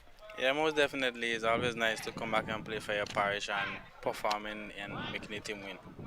Alright, seems to have been a different batting strip for you compared to the other batsmen. We see even some of your top order batsmen, they may have been struggling timing, but you certainly hit it in the middle from ball 1. Yeah, it's not the type of wicket you could just come in and blast off. We had to give yourself time, so we as batsmen who get the start, we had to try our best to carry on. Unfortunately, I didn't carry on as long as I wanted to, but hopefully there's more games to come. So. Yeah, St. David's, they finish at the top of the table, playing St. Andrews in the semi-final on next Saturday. Are you looking forward to that one? Yeah, most definitely. I'm looking forward to it. Our guys are pumped up, looking forward to it. The first edition, so we're looking to win it. All right, well, Kato, congratulations on your performance today and all the best to the rest of the tournament. All right, thank you very much. All right, we're going to have an award with Bronson Johnson, the captain from St. George's, the losers of this match number 15. Bronson, losing today certainly was not a good day in the office for St. George's. Yes, surely nobody would like to lose today, but unfortunately St. David's get the better of today's game. All right, with the bowling, your bowling as usual has been decent, but the batsmen didn't live up to expectation today.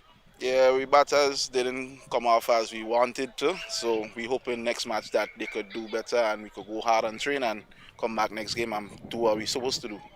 All right, you will be playing semi-final number 2 here next Saturday at the National Stadium versus St. Patrick's. Are the guys looking forward to that encounter? Yeah, we're very looking. Matter of fact, we're looking for all encounters, but as you say, we had to go home and do homework and come hard in the semis. All right, no, you had a few injuries in the camp leading into the anything serious that probably might keep some of those players out for the next match? I don't think so. I think next match we saw back in full strength. Some guys who are injured so to come back. So the rest of this game to come back for the semis. So let's hope all goes well and we can get back with players to come on top of the semis to end up in, well, not to end up, but we'll end up in the finals.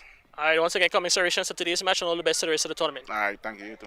All right, now we're going to have some words with the victorious captain, Keon George. Keon, at the end of the day, it was a clinical performance from your St. David's lad and turned out to be a very easy day at the office for those guys. Yes, of course. We came outside and we played hard cricket and we came out victorious today again. The return of the Volcano players, they would have contributed immensely to your team performances. I'm sure the whole team has been pumped up with the inclusion of those 3 players. Yes, of course. The guys came in, stepped into the team and live up to expectations. Kato come and play a brilliant innings in the middle order and carry us to 140. All right, well, if another battle in the tournament, you guys, in terms of the leading run scores, it seems to be a seesaw. Momentarily you're at the top of the table, but I think you now finish in position number 2. Looking forward to probably topping the table at the end of the tournament? As the sky's the limit, I like to go outside here and bat to the best of my ability, and hopefully if it so happens I come out on the top, then thank God for that. Yeah, we see a couple of your players, they were a bit struggling with maybe a few niggles. Pascal, he had to leave the field after his 3 overs. What are the prospects of those guys looking forward to the next match? Yeah, Pascal, I've been struggling with an injury for the past couple of games now. But he's he's getting it sorted out right now, and hopefully he'll be ready for the semi-finals and the finals.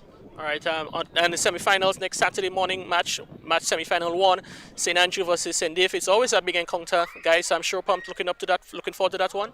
Yeah, of course. St. Andrews had beat us in the first game. We had to come back and beat them and get to the finals. All right, well, Keon, congratulations on today's performance and all the best to the rest of the tournament. Thank you very much. All right, so that's the end of the post-match ceremony for match number 15 of the NLA GPL T20. Well, we have come to the end of today's game. Just one game today, St. George's versus St. David's. St. David's winning convincingly, defeating St. George's, so get into the finals, not the final, but get into the number 1 spot.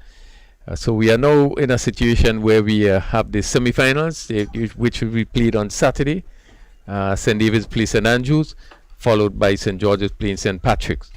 So we do hope that you're going to join us next week as we continue, as we come down to the closing of this tournament. So wherever you are, we wish you a very good evening and join us next Saturday. More jackpot money, more reasons to play this game. More money for way. Super 6 a bigger jackpot game. Now you love Super 6 even more. With more money. To the jackpot galore. Play more, win more, have more fun. With more jackpot money. Super 6 is my number 1. With the new and improved Super 6 game, the jackpot keep growing and growing. And growing. More jackpot money, more reasons to play this game. More money for way. Super 6 a bigger jackpot game. Super 6, bigger jackpots, more chances to win.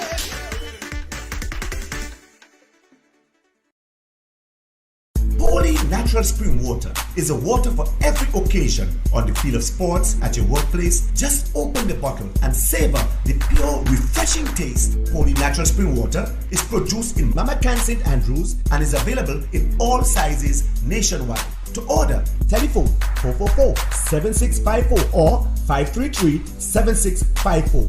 Holy natural spring water, Grenada's purest bottled water.